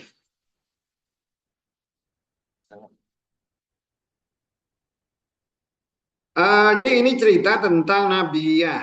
Nabi ketika Nabi itu, ini ceritanya yang diriwayatkan oleh Jabir ya. Jabir ibnu Abdillah. Dia bercerita tentang zaman Nabi ikut merehab Ka'bah. Jadi waktu di zaman sebelum Nabi itu menjadi Nabi, Nabi Muhammad menjadi Nabi itu datang banjir. Banjir itu merusak Ka'bah. Ada banjir, kan seperti saya sampaikan di awal bahwa Mekah itu seperti kawah gitu. Ketika ada banjir, ya udah tenggelam, kelelap, rusak bangunannya. Nah, ketika rusak itu orang Quraisy itu ingin dandan, tapi nggak ada yang berani. Nggak ada yang berani. Mereka tahu itu Baitullah, tahu. Orang Quraisy itu walaupun mereka itu kafir, tapi mereka percaya bahwa itu rumah Allah itu. Hanya mereka tuh nggak ngerti cara ibadah, nggak ngerti gimana. Pokoknya mereka tahu. Mereka percaya bahwa yang menciptakan langit dan bumi itu adalah Allah. Dan ini adalah rumahnya di muka bumi ini nih. Makanya mereka menghormati Ka'bah. Nah ketika Ka'bah itu hancur, mereka tuh gotong royong gitu loh untuk memperbaikinya. Tadinya mereka takut. Nah ketika mereka tuh gotong royong, semua laki-laki itu diajak termasuk Nabi untuk membawa batu. Nyusun kan mereka dari batu-batu itu kan dipahat, ada ya potong-potong itu ya. Bawa batu. Nah Nabi termasuk yang ikut membawa. Nah namanya manggul batu kan kalau langsung ke pundak, lecet gitu kan ya. Makanya sarungnya disuruh lepas Nabi. Masalahnya orang dulu itu kan pakai sarung. Ketika sarungnya dibuka, jadi telanjang dong gitu kan ya. Sarung dilepas. Kan orang Arab itu kan kalau pakai baju itu kan sarung, nggak pakai celana dalam kayak kita. Orang Arab itu nggak pakai celana dalam. Kalau sekarang aja mereka itu udah pakai celana dalam. Orang Arab kalau pakai celana, kita itu kalau ketemu orang pakai celana dalam diketawain karena mereka itu cuma pakai sarung aja. Mereka kan kalau orang Arab tuh ya sekarang ini kan pakai gamis yang panjang itu kan baju panjang tapi di dalamnya ada sarung tipis jadi nggak pakai celana dalam. Walaupun sebagian ada yang pakai tapi apalagi zaman dulu.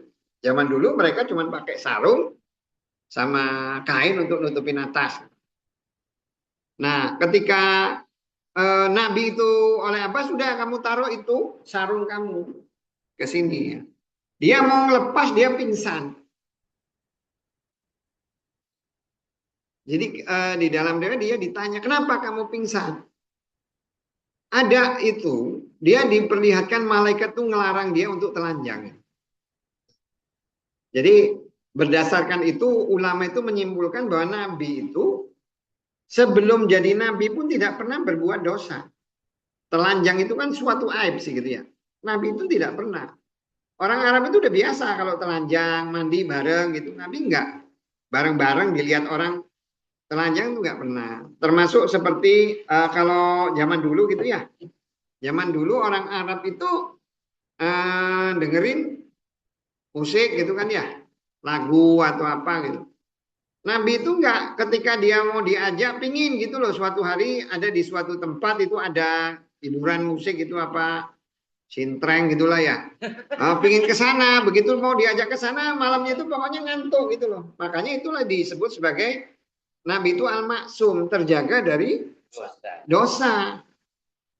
Terjaga dari hal-hal yang enggak ini ya. Makanya Nabi itu enggak pernah dia melakukan hal-hal yang dilarang oleh agama itu enggak. Coba kalau Nabi itu udah pernah melakukan sesuatu yang dilarang agama kan enggak enak juga ceritanya gitu ya. Nabi dari mabuk-mabukan terus diangkat jadi nabi ngelarang. Oh, nggak boleh mabuk. Tinggal jawab, sok-sokan loh katanya. Dulu kamu aja kerjanya mabuk. Oh, nggak boleh nonton aurat. Dulu aja kamu buka gitu kan. Makanya Nabi itu ya dijadikan orang yang memang dia sempurna. Sempurna fisiknya, kemudian juga sempurna ya ahlaknya dan semuanya. Karena apa? Karena supaya itu menjadi hujah bagi Allah bahwa orang itu menolak Nabi itu bukan karena fisiknya, bukan karena ahlaknya, tapi yang dia tolak itu adalah perintah Allahnya. Jadi nggak ada itu nanti orang itu ngomong ke Allah bahwa saya itu tidak mau ngikutin Nabi karena Nabi kurang ganteng. Enggak. Oh karena Nabinya bisa cuma ngomong doang, nggak bisa melaksanakan. Enggak bisa. Makanya Nabi itu pasti orang yang sempurna baik fisiknya, kemudian semuanya pasti sempurna. Nah, jadi ini menunjukkan bahwa Nabi dia tidak pernah telanjang, gitu ya. Dia tidak pernah telanjang. Kalau menurut ulama seperti itu. Hadasa telah menceritakan kepada kami Abdullah ibnu Maslamah, an dari Malik, an dari ibnu Sihab, an dari Salim ibnu Abdillah, an nasmunya Abdullah ibnu Muhammad ibnu Abi Bakar, Abdullah ibnu Muhammad ibnu Bakar. Abaro telah mengabarkan dia Abdullah kepada Abdullah ibnu Umar an dari Aisyah radhiyallahu anhum, semoga meridai dari mereka. Zauji istri Nabi sallallahu alaihi wasallam, anasnya Rasulullah Allah sallallahu alaihi wasallam, qala berbicara dialah kepada haknya. Apakah lam tidak taruh melihat engkau sungguhnya kaum ki engkau lama ketika banau membangun mereka al-Ka'bah Ka'bah iktasoru mengurangi mereka dari qawaidi pondasi Ibrahim. Pak maka kultu berbicara aku, ya wahai Rasulullah Rasul Allah, apakah tidak tarudda mengembalikan kau hak padanya ala di atas qawaida pondasi Ibrahim.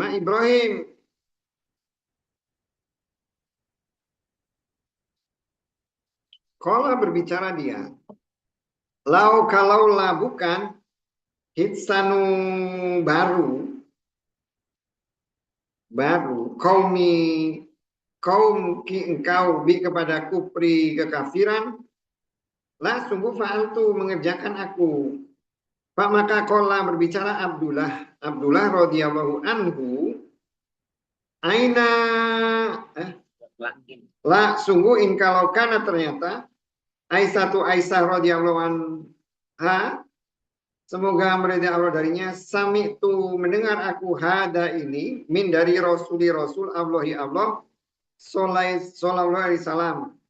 Ma tidak melihat aku Rasulullah kepada Rasul Allah salam taroka meninggalkan dia istilam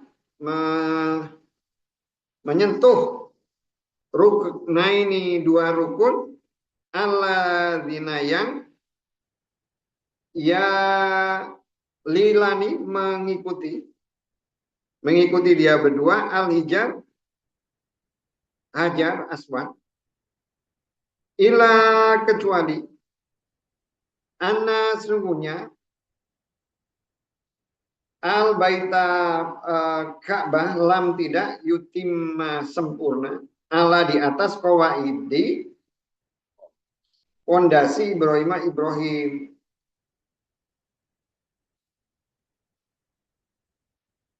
Jadi ini cerita bahwa Nabi itu cerita kepada Aisyah, cerita bahwa ketika orang Quraisy itu dia membangun Ka'bah, jadi masih berkaitan dengan hadis di atas. Jadi di zaman sebelum Nabi Muhammad diangkat Nabi, itu ada banjir yang dia merusak Ka'bah, sehingga orang Quraisy itu mau ngerehab Ka'bah tapi takut. Akhirnya Mughiro itu namanya, salah seorang pembesar Quraisy itu ngomong, ya kita kan takut kan kalau kita mau merusak Ka'bah, apalagi mereka itu melihat ketika pasukan Abraha ya, Al-Fil ya, pasukan Abraha itu mau menghancurkan Ka'bah kan dihancurkan gitu kan ya. Nah orang tambah takut sama Ka'bah, benar-benar menghormat benar sama Ka'bah. Kan pasukan gajah itu kan ketika mau menghancurkan Ka'bah itu kan pakai segala sesuatu ya, pakai pasukan tuh gajah, naiknya itu naik gajah. Bayangin aja kalau orang pakai kuda masih mending, ini pakai gajah, susah ngelawan pasukan gajah. Sampai orang-orang itu karena mereka tuh tahu orang Quraisy itu, semua orang Arab tuh menghormati Ka'bah. Jadi Abraha itu kan dari Yaman ya, dari Yaman mau menghancurkan Ka'bah. Jadi mulai dari Yaman sampai ke Mekah itu udah banyak kabilah itu nyegat karena mereka tahu bahwa ini nggak boleh, itu rumah Allah mau dihancurin. Sebenarnya awal mulanya kenapa Abraha itu ingin menghancurkan Ka'bah itu ya karena ketika Abraha itu dia diangkat jadi rajanya, apa itu namanya? Jadi di Yaman itu kan ada raja gitu ya. Di Yaman itu ada raja. Rajanya itu mewakili Raja Habasyah Afrika. Ethiopia itu kerajaan besar gitu loh. Salah satu yang menjadi bawahannya itu adalah Habasyah, itu apa itu namanya, di Yaman. Nah, ketika Abraha itu cuma wakil, dia berselisih dengan Raja Yaman ini, berselisih dengan Abraha. Abraha itu adalah wakil, dia berontak dibunuh. Padahal Raja Yaman ini dia tunduk di bawah Raja Ethiopia, Habasyah itu. Sehingga Raja Ethiopia itu pokoknya berjanji dia akan menghancurkan Raja Yaman. Akan menghancurkan Abraha. Namrud. Enggak, Raja Abraha. Raja Abraha. Iya, Abraha itu. Kan tadi Ethiopia itu kan kerajaan besar. Di bawah Ethiopia itu Raja Yaman itu ikut di bawahnya Raja Ethiopia gitu loh. Nah, masalahnya adalah Raja Ethiopia itu punya wakil namanya Abraha. Ribut dengan wakilnya, dia bunuh rajanya itu.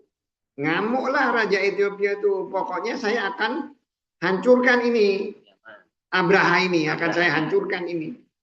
Saya pokoknya itu harus datang ke Raja Ethiopia. Pokoknya saya akan datang ke tanah Arab, bawa datang ke sana ngambil tanah itu. Maksudnya menghancurkan Abraha. Jadi mendengar itu Abraha itu langsung datang. Bawa tanah segenggam ke ini. Minta ampun-ampun lah sama Raja Ethiopia. Ceritain bahwa alasan saya ribut gini. Gitu. Ya karena dia udah bawa tanah dan isinya tunduk kan. Kalau raja kan prinsipnya siapa yang berkuasa nggak apa-apa lah. Mau rajanya siapa yang tetap mengakui di bawah saya. Gitu kan ya. Nah Abraha ini karena dia orang Kristen gitu kan ya. Dia masih merasa bersalah gitu loh dengan Raja Ethiopia itu. Akhirnya dibikinlah satu bangunan. Yang bangunan itu tujuannya itu pokoknya seperti bangunan gereja yang dibikin menarik. Dibikin menarik supaya orang ke situ. Jadi agama Kristen biar maju gitu loh. Yang dia tujuan utama nyenengin Raja Ethiopia. Bahwa ini sahabat saya ini. Bahwa saya ini, ini loh, apa itu, majukan Kristen loh. Tapi begitu dia bikin gereja itu nggak ada yang datang. Nggak ada yang datang. Sehingga orang-orang kenapa kok bisa? Enggak, orang-orang mah kalau pergi itu bukan ke gereja. Perginya itu ke orang. Kan Islam belum ada waktu itu kan. Perginya ke Ka'bah. Perginya ke Ka'bah. Nah, ada satu kaum Quraisy namanya Alun Nasi itu orang yang dia memuliakan Ka'bah. Orang Quraisy memuliakan Ka'bah. Datang dia ke gerejanya Abraha di Yaman. Dikencingin sama dia. Dalam tuh sama kencing. Kurang ajar, kamu dari mana? Dari Mekah. Akhirnya, oh ini satu-satunya cara supaya gereja saya itu maju, dia hancurkanlah Ka'bah. Ngirimlah dia pasukan. Ngirim dia pasukan ke Ka'bah. Begitu dia ngirim, yang nyegatin banyak. Terakhir, udah nggak ada yang sanggup melawan. Ada kumpulan ontanya Abdul Muthalib ya. Abdul Muthalib itu ontanya banyak, ditawan, diambil semuanya. Datanglah Abdul Muthalib. Abdul Muthalib itu pemimpin orang Quraisy. Nah orangnya gede, tinggi, ganteng. Begitu dia datang tuh Abraha itu sampai hormat gitu loh. Karena wibawa gitu, orangnya berwibawa. Begitu dia datang ke Abraha, dipikir Abraha itu orang itu akan minta perlindungan supaya jangan nyerbu Ka'bah. Karena yang sebelum-sebelumnya pada nyerbu Ka'bah. Abdul Muthalib itu ngomong enggak. Saya di sini mau ngambil unta saya yang ditawan, diambil sama tentara kamu. Aduh, kata Abraha. Saya gitu ngeliat kamu tuh saya tuh hormat. Kok kamu ternyata ucapannya kayak gini. Kamu cuma mikirin unta kamu, nggak mikirin Ka'bah. Nggak mikirin Ka'bah. Kata Abdul Muthalib, kalau saya ini Tuhannya unta. Majikannya unta. Saya ngelindungin anak buah saya, ini unta ini. Kalau rumah itu punya majikan sendiri, ya Allah, ya biar dia tanggung jawab sendiri. Benar juga, kata dia. Akhirnya dilepasin. Begitu dia mau nyerbu, ternyata turun burung ababil. Burung ababil itu membawa ijaroti min sijil katanya ya. Dia membawa batu kecil-kecil kayak kacang gitu ya. Kacang. Setiap kena ke apapun gitu kulit dia langsung ngelupas. Langsung ngelupas gitu kan ya. Jadi gara-gara peristiwa itu orang tambah-tambah memuliakan Ka'bah. Jadi takut. Makanya ketika Ka'bah itu rusak, orang mau dandan aja nggak berani. Tapi kata Mughirah, kan kita niatnya kalau itu kan dihancurkan karena dia ingin rusak. Kalau kita ingin bangun, ya udah dicoba. Ternyata nggak apa-apa. Nah masalahnya ketika orang Quraisy itu membangun Ka'bah, mereka tuh tahu itu rumah Allah.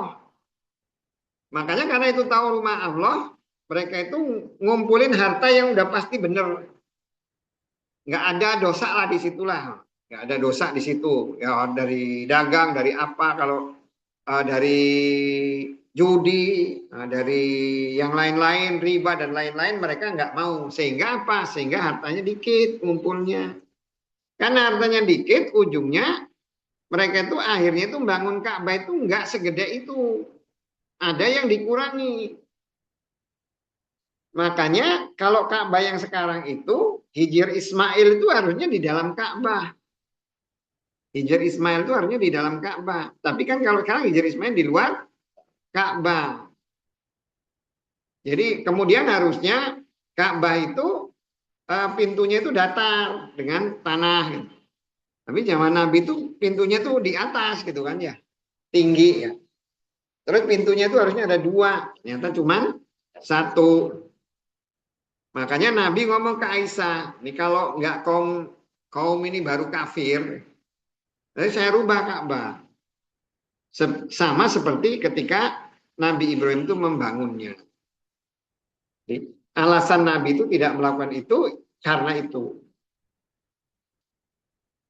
Makanya kan ketika kita tawaf itu salah satu sunnahnya itu adalah kita itu menyentuh rukun ya, tiang Ka'bah. Kan Ka'bah itu kan di Hajar Aswad itu namanya rukun zamaniyah.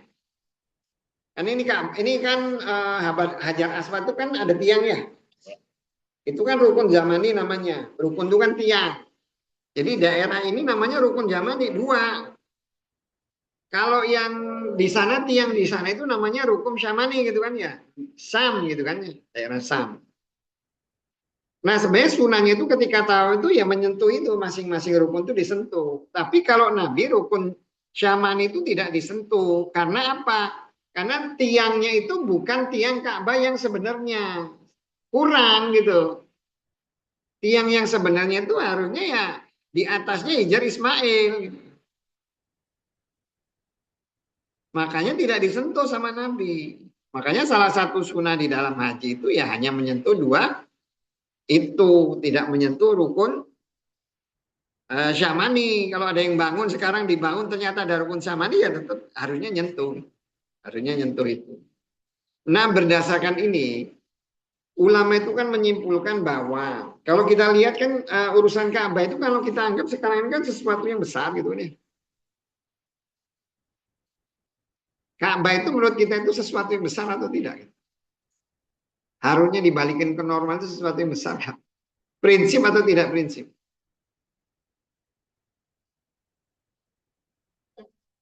Ini kebangunannya apa manfaatnya?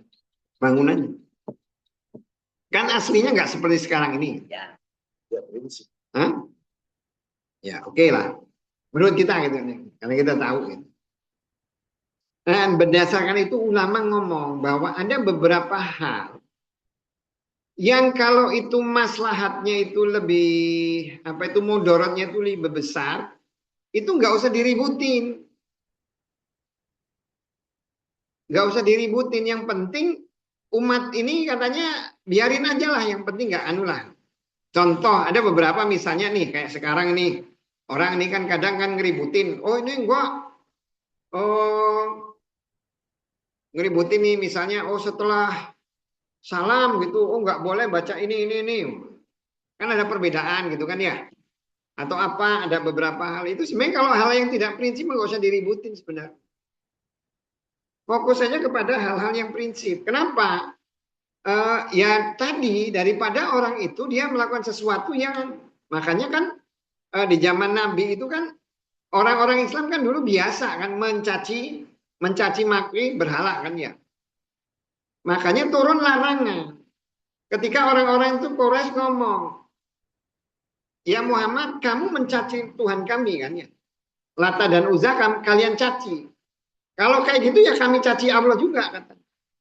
Makanya turun larangan dari Allah, la tasubu aliyatahum. Nggak boleh mencaci Tuhan mereka. Karena ujungnya nanti mereka mencaci Allah. Mudaratnya lebih banyak gitu loh. Mencaci Tuhan daripada nyaci Tuhan mereka. Kalau kita nyaci Tuhan mereka, mereka mencaci Allah. Walaupun sebenarnya kalau kita lihat mencaci Allah ini nggak masalah sih ya.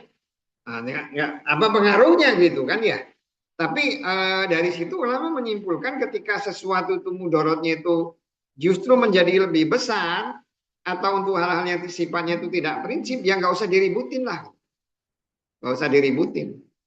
Karena nanti kalau umpamanya sesuatu itu diributin, justru misalnya efeknya itu jadi apa itu namanya, malah orang nggak nganu itu. Kalau makanya kalau mau ngeributin itu sebenarnya orang yang nggak sholat gitu kan ya. Kalau mau ngeributin orang nggak sholat, nggak baca Quran atau apa. Tapi ketika Berarti boleh diributin Pak Ustaz. ya nggak, maksudnya kita nggak usah terlampau ngeributin itu di depan mereka, di depan mereka. Walaupun kita tahu gitu loh, kalau untuk pengajian ya nggak apa-apa kita. Tapi kalau ini bid'ah atau apa, misalnya kayak yasinan aja lah, gitu. Saya ambil contoh ya. Ah, udah pokoknya kalau ditanya gimana yasinan, oh lebih baik daripada main gaple, gitu aja sih, itu aja. Masih untung mereka baca Quran daripada nanti diganti karena kesel mereka baca Injil gitu kan, repot pula malah. Tapi kan eh, artinya apa ya? Ya belum sampai gitu. Karena mereka tuh level imannya memang belum seperti itu. Mau gimana caranya? Ya udah kayak Maulid itu ya. Ya udah Maulid diarahkan kepada sesuatu yang lebih bagus. Oh enggak ada itu Maulid anu ya. Lihat aja mana yang hal yang bukan prinsip, hal-hal yang bukan prinsip ya. Karena kalau kita lihat ya di dalam agama itu tidak segala sesuatu itu bukan berarti kalau ibadah itu yang tidak ada perintahnya gitu ya, tidak ada, harus ada perintahnya itu ibadah, kalau tidak ada larangannya itu berarti bukan ibadah gitu. Kalau tidak ada larangan itu kan berarti tidak boleh ya. Seperti misalnya nih orang ini kan kalau kita lihat ya datang ke Arafah ya, datang ke Arafah itu kan setelah, kalau datang ke Mina itu kan setelah duhur ya. Setelah duhur, datang ke Arafah kan dari setelah pagi ya. Pagi kan ke Arafah kan. Pagi itu ke Arafah. Gimana kalau datangnya cuma habis asar ya nggak apa-apa. Yang penting dia ada diemnya aja. Dia datang cuma asar, yang penting ya memang pengetahuan dia hanya seperti itu. Kalau mau ngikutin sunnah benar ya datangnya itu kalau Nabi itu setelah matahari atau apa tuh muncul gitu kan, dia mulai berangkat ke Arafah contohnya. Jadi artinya kita bisa memilah-milah lah kita menghadapi orang itu seperti apa ya di dalam beragama ya. Sama lah kayak kita menghadapi anak lah ya, anak SD atau apa ya, punya anak. Anak itu kalau misalnya kita punya anak itu sholat itu ya nggak harus tepat waktu. Artinya apa? Misalnya nih kita punya anak bangun jam 7 ya, yang penting bangun jam 7 itu sholat subuh. Yang penting dia sholat aja 5 waktu. 5 waktu. Masalah waktunya kapan, yang penting dididik untuk sholat waktu. Tapi secara bertahap kita perbaiki. Kita perbaiki. Oh yang benar tuh sholat tuh harusnya jam segini gitu kan. Lama-lama kalau tiba-tiba enggak. Apalagi orang misalnya sholat sehari 4 kali terus kita bilang, oh daripada kamu sholat sehari 4 kali udah lebih baik nggak usah sholat sama sekali gitu. Oh, kabur kalau kayak gitu orang. Kabur. Nabi Muhammad juga kan menghadapi orang kan beda-beda gitu ya. Beda-beda. Kadang orang begitu dia masuk Islam, perkenalkan dah kamu sholat ini. Kan sholat juga kan gitu juga kan ya. Sholat orang begitu masuk Islam kan sholatnya kan cuman dia tetap ya begitu orang masuk Islam kena kewajiban Islam. Apa sholatnya bacanya? Ini ada orang masuk Islam. Terus kita mau ngajarin sholat. Dia mau nunggu dia bisa sholat baru sholat atau begitu dia Islam kan dia harus sholat. Nah, jadi apa? Ya udah takbir, tahmid, tahlil itu aja kan ya. Allahu Akbar, subhanallah, walhamdulillah gitu. Setelah itu kita ajarin Al-Fatihah. Jadi yang penting takbir tahmid itu pokoknya kamu baca apa? Alhamdulillah, udah baca alhamdulillah, takbir tahmid udah. Rukuk kamu baca itu ya. Habis itu kan kita ajarkan Al-Fatihah. Ya udah sekarang kamu begitu kamu dari takbir kamu baca Al-Fatihah gitu kan ya. Sudah Al-Fatihah udah sisanya. Karena intinya ya itu. Tapi oh enggak, kamu enggak bisa namanya sholat itu harus baca takbiratul ihram. Orang habis takbir baca ini atau doa iftitah, habis iftitah nanti baca anu beda-beda tergantung levelnya. Jadi sampai sekarang itu Ka'bah itu ya tetap kondisinya itu seperti itu, tidak ada yang berani merubah ya. Karena itu bukan hal yang tidak prinsip. Tadi nanti akan ketemu di hadis berikutnya ya. Hadis berikutnya. Hadasa telah menceritakan kepada kami Musaddad. Hadasa telah menceritakan kepada kami Abu Ahwas. Hadasa telah menceritakan kepada kami As'ab dari Aswad Ibnu Yazid dari Aisyah radhiyallahu anha qalat berbicara dia sa'altu bertanya aku Nabi sallallahu alaihi wasallam dari Al-Jadri. Al-Jadri itu kamar ya. Al-Jadri itu sebenarnya dinding sih, dinding ya jidar itu dinding. Dinding maksudnya ditanya itu jidar itu dindingnya Hijar Ismail gitu maksud. Aminal bait apakah min dari al baiti Ka'bah? Huwa dia iya gitu kata Nabi iya huwa dia itu dari Ka'bah. Qala berbicara dia. Naam iya. Qultu berbicaraku fa maka apa lam la bagi mereka lam tidak yudhil memasukkan mereka kepadanya fi di al baiti Ka'bah. Qala berbicara dia Nabi ya. Inna sungguhnya kaum engkau kosorot mengurangi atau kurang di pada mereka nafkah nggak punya duit. Kultu berbicara aku Pak maka apa sya'nu tingkah laku atau kondisi babi pintu hiknya murtafian yang tinggi kan pintunya itu di atas tanah 1 meter gitu kan sekitar itulah. Pokoknya tinggi ya, nggak umum gitu. Ada pintu, kalau pintu kan umumnya datar dengan lantai, ini tinggi. Kok pintunya tinggi? Qala berbicara dia, fa'ala mengerjakan zalika itu kaum ki engkau. Li untuk yudhilu masukkan mereka man kepada yang sya'u mengendaki mereka, atau yamna'u melarang mereka man kepada yang sya'u mengendaki mereka. Wa dan lau kalaulah tidak anasungnya kaum kingkau hadisun baru ahda waktu mereka bi kepada jahiliyah fa maka akhafu takut aku untuk tunkiro ingkar kulubu hati mereka bahwa hila memasukkan aku al judro dinding, maksudnya dindingnya Hijar Ismail fi di dalam al-baiti Ka'bah.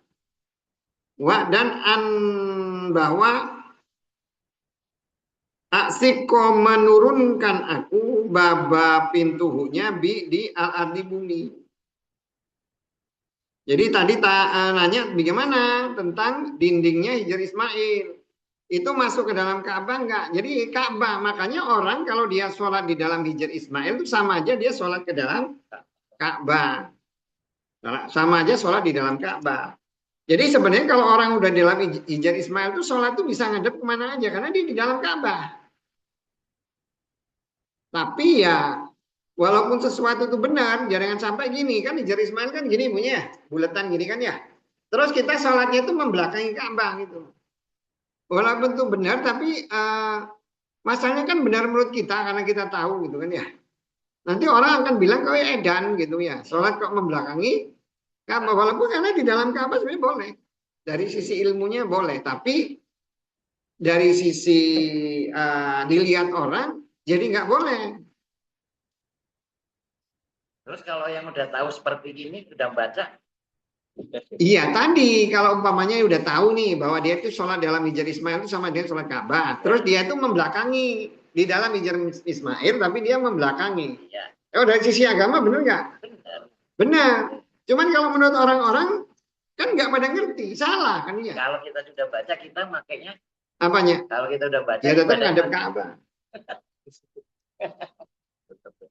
Berarti Ya iya. kita, Ya, jadi iya. lihat orang berarti. Apa? Maksud aku kalau kita udah baca, udah seperti ini yakin gitu kan. Ya tapi kan gimana kita tuh tidak menimbulkan fitnah. Ibadah juga tidak menimbulkan fitnah. Jangan mengikuti maunya kita kan. Dalam agama juga kan ada larangan untuk tidak menimbulkan bukan maunya kita, Ustaz. fitnah. Apa? Memang ilmunya seperti ini. Apanya? Ini ilmunya kita udah baca. Ya, di satu sisi kan kita melaksanakan hadis, kita sholat boleh di mana aja. Betul. Tapi kan itu menimbulkan fitnah. Ketika kita itu sholat itu membelakangi Ka'bah, karena banyak orang nggak ngerti. Tergantung orangnya itu. Hah? Tergantung orang masing-masing itu. Ya, tapi kan orang secara umum kan nggak semuanya ngerti bahwa Hijar Ismail itu merupakan bagian dari Ka'bah. Itu kan sama ceritanya seperti kata ulama gitu ya. Ada ulama itu diundang untuk makan babi. Semua orang tahu dia diundang untuk makan babi. Ketika di dalam istana dia masuk, dia itu dikasih ayam. Dia makan nggak?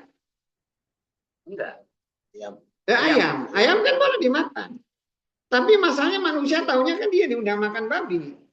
Ketika dia di dalam makan ayam, dia nggak mungkin dia mau ngasih buka. Ternyata di dalam saya dikasih ayam, kan nggak bisa ngasih penjelasan gitu. Nggak semua orang nanti percaya. Paling aman dia ngomong nggak makan. Gitu.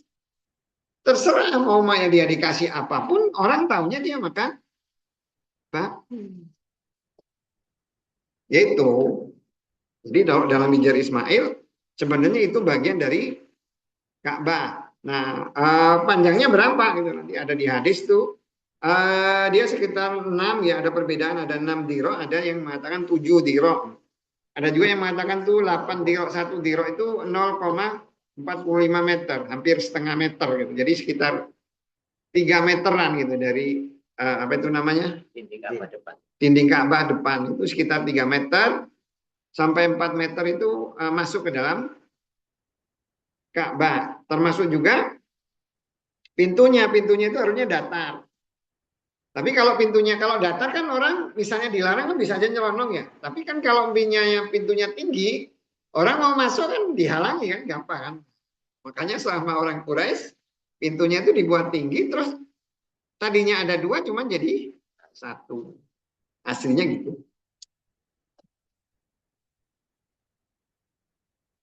Hadasa telah menceritakan kepada kami Ubaid ibnu Ismail hadasa telah menceritakan kepada kami Abu Usama an dari Hisam an dari abi bapaknya an dari Aisyah radhiyallahu anha semoga meridai Allah darinya qalat berbicara dia qala berbicara li kepadaku Rasul Allah sallallahu alaihi wasallam kalaulah bukan hadasat baru gitu kaum engkau bi kepada al-kufri kekafiran la sungguh naqatu merehab aku al-baita rumah atau Ka'bah.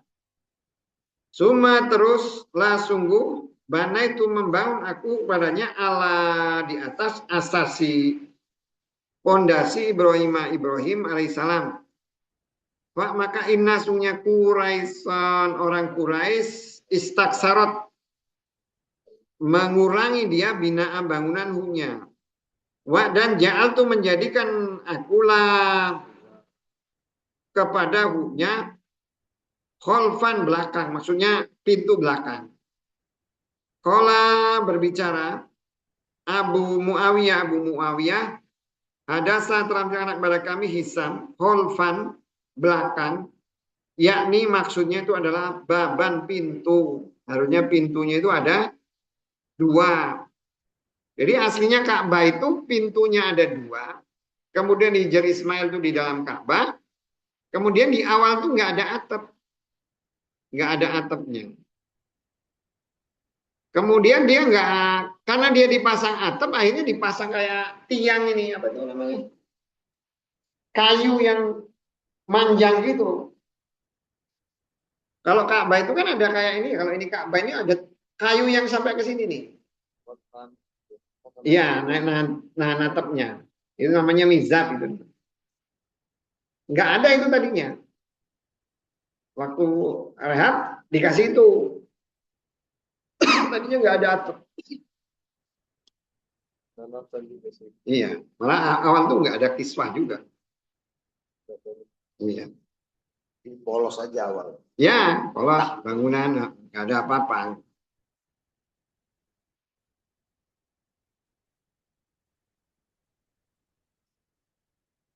Itu lagi ya. Hadasa telah menceritakan kepada kami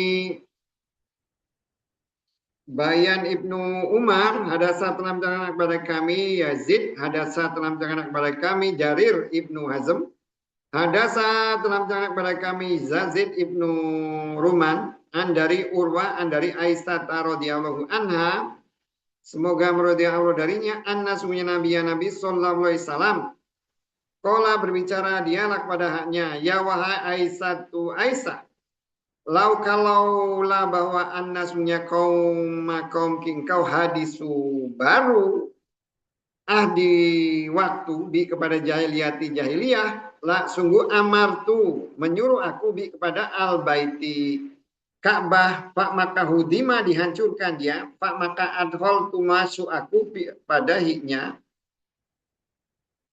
adhol tu memasukkan aku di dalam hiknya mak yang ukhrija dikeluarkan min dari huknya. Wa dan al-zaktu menurunkan aku huk kepadanya bi di al-ardi bumi. Wa dan ja'al tu menjadikan aku lah bagi huknya babai dua pintu, baban pintu syarqi timur wa dan baban satu pintu ghoriban barat. Wa maka balaktu sampai aku bi kepada hiknya asasa pondasi Ibrahim. Wa maka zalika itu alladzi yang hamala membawa Ibnu Zubair Ibnu Amr radhiyallahu anhuma semoga meridai dari dia berdua ala kepada hatmi menghancurkan hik kepadanya. Qala berbicara Yazid wa dan saya itu menyaksikan aku Ibnu Zubair hina ketika hadama menghancurkan dia kepadanya. Wa dan bana membangun dia kepadanya. Wa dan adhula memasukkan aku pada hiknya min dari al-hijri hijr Ismail atau kamar. Wa dan kot sungguh ro'a itu melihat aku asasa pondasi Ibrahim hijarotan batu ka seperti asimati punuk al-ibili onta. Kala berbicara Jarir pak maka kultu berbicara akulah kepada uknya aina di mana mau di tempat uknya. Kala berbicara dia Uria akan memperlihatkan aku kepadanya. Uri akan memperlihatkan aku kepada engkau kepadanya. Al-an sekarang. Pak maka zakol tu masuk aku ma'a besertahunya al-hijr ke hijr Ismail.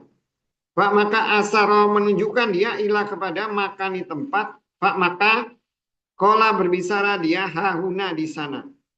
Kola berbicara jarir. Pak maka hazar tu mengira aku min dari al-hijr sita 6 adruk dirok atau nahwa sebangsa haknya. Maksudnya dari dindingnya hijr Ismail itu 6 dirok ya 3 meter. Kan 1 dirok itu kan 0,45. Jadi Nabi ya tadi ngomong ya kalau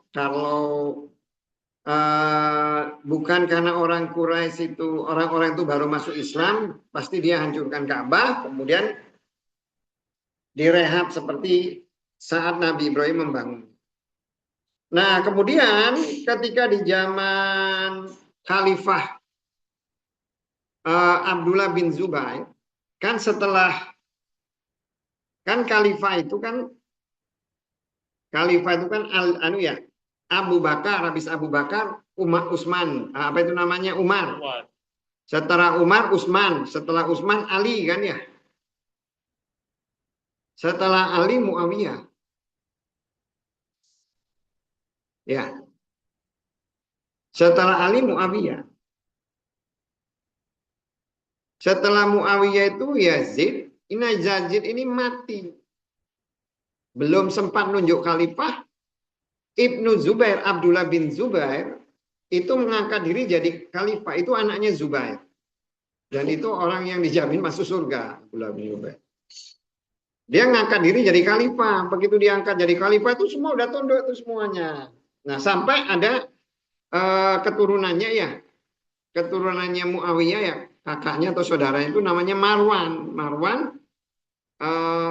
dia akhirnya angkat diri dari khalifah, banyak pendukung, akhirnya bisa menghancurkan Ibnu Zubair. Semua diambil gitu, sampai akhirnya Ibnu Zubair itu bertahan di Mekah.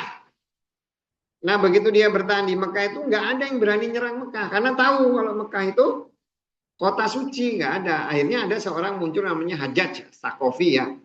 Dia nyerang Mekah itu, dilemparin manjanik namanya, kalau istilah manjanik itu yang batu yang gede-gede, segede apa itu,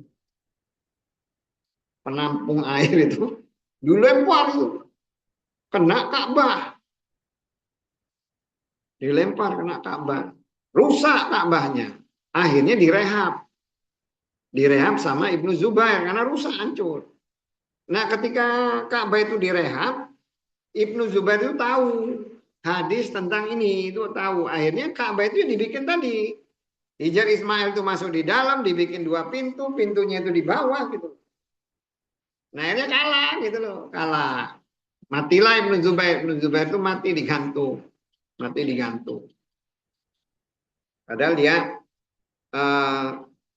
waktu kecil itu Ibnu Zubair itu sudah dijamin masuk surga. Satu-satunya anak kecil yang dijamin masuk surga dia. Ketika dia umur 7 tahun, dia ikut Aisyah karena dia ponakannya Aisyah kan ya. Kemudian dia suatu hari itu Nabi itu ikut nyuruh dia itu buang darah. Nabi itu bekam, kemudian ngumpulin darahnya di piring. Dia nyuruh Ibnu Zubair, kamu buang di tempat yang nggak akan kelihatan orang. Nah pikir Abdullah bin Zubair itu yang umur waktu itu 7 tahun, dia ngomong, ini darah Nabi, dibuang di tempat yang nggak kelihatan orang. Ya udah, mending tak minum aja kan nggak kelihatan orang. Mau dibuang di tanah, ini kan darah Nabi, diminumlah. Datang Abu Hurairah. Abu Hurairah kok lihat mulut anak penuh darah, tapi dia diam aja. Begitu dia masuk ketemu Nabi, Nabi bareng nih Zubair nanya, udah dibuang? Ya, udah dibuang di tempat yang nggak kelihatan siapapun. Oh iya. Kata Abu Hurairah ini, diminum Nabi sama anak itu. Diminum tadi, saya lihat tuh mulutnya penuh darah. Karena dia ada darah Nabi, dikatanya kamu tuh tidak akan tersentuh api neraka kecuali tahilatul qasam. Tahilatul qasam itu di Quran itu kan walau wa kullukum saufa waridua. Setiap manusia itu akan nyebrangin neraka jahanam. Jadi dia itu kena api neraka itu ya karena udah nyebrang itu aja, karena nyebrangnya ya udah pasti tuh semua orang itu akan nyebrang itu kena anunya gitu loh. Hanya gara-gara itu. Kalau enggak kamu ya harusnya enggak akan kena api neraka. Jadi dari umur 7 tahun udah dijamin masuk surga. Nah, ketika Marwan sudah tahu tuh direhab, akhirnya karena ini hasilnya Ibnu Zubair, dia hancurin lagi. Balikin ke awal sebelum seperti ini. Akhirnya datang orang ngasih tahu, Marwan, itu yang benar itu Ibnu Zubair. Itu ada hadisnya seperti ini. Akhirnya ya udahlah, mau kayak mana udah terlanjur. Nah, dengarlah Harun Ar-Rasyid. Ya udah, mau saya rubah seperti saat pertama kali dibangun Ibnu Zubair. Yang benar kan gitu. Kata ulama yang waktu itu ngasih nasihatnya Imam Malik ya. Ngomong sama Harun Ar-Rasyid, jangan ya Amirul Mukminin. Nanti orang nggak hormat lagi sama Ka'bah. Tiap ada pimpinan ganti. Rupanya kalau ada pimpinan gitu tuh, kalau apa itu namanya pimpinan, ada satu program ganti pimpinan ganti itu udah dari zaman dulu, bukan zaman sekarang. Ya itu alasannya, salah satu alasan kenapa sampai sekarang itu Ka'bah itu nggak dirubah.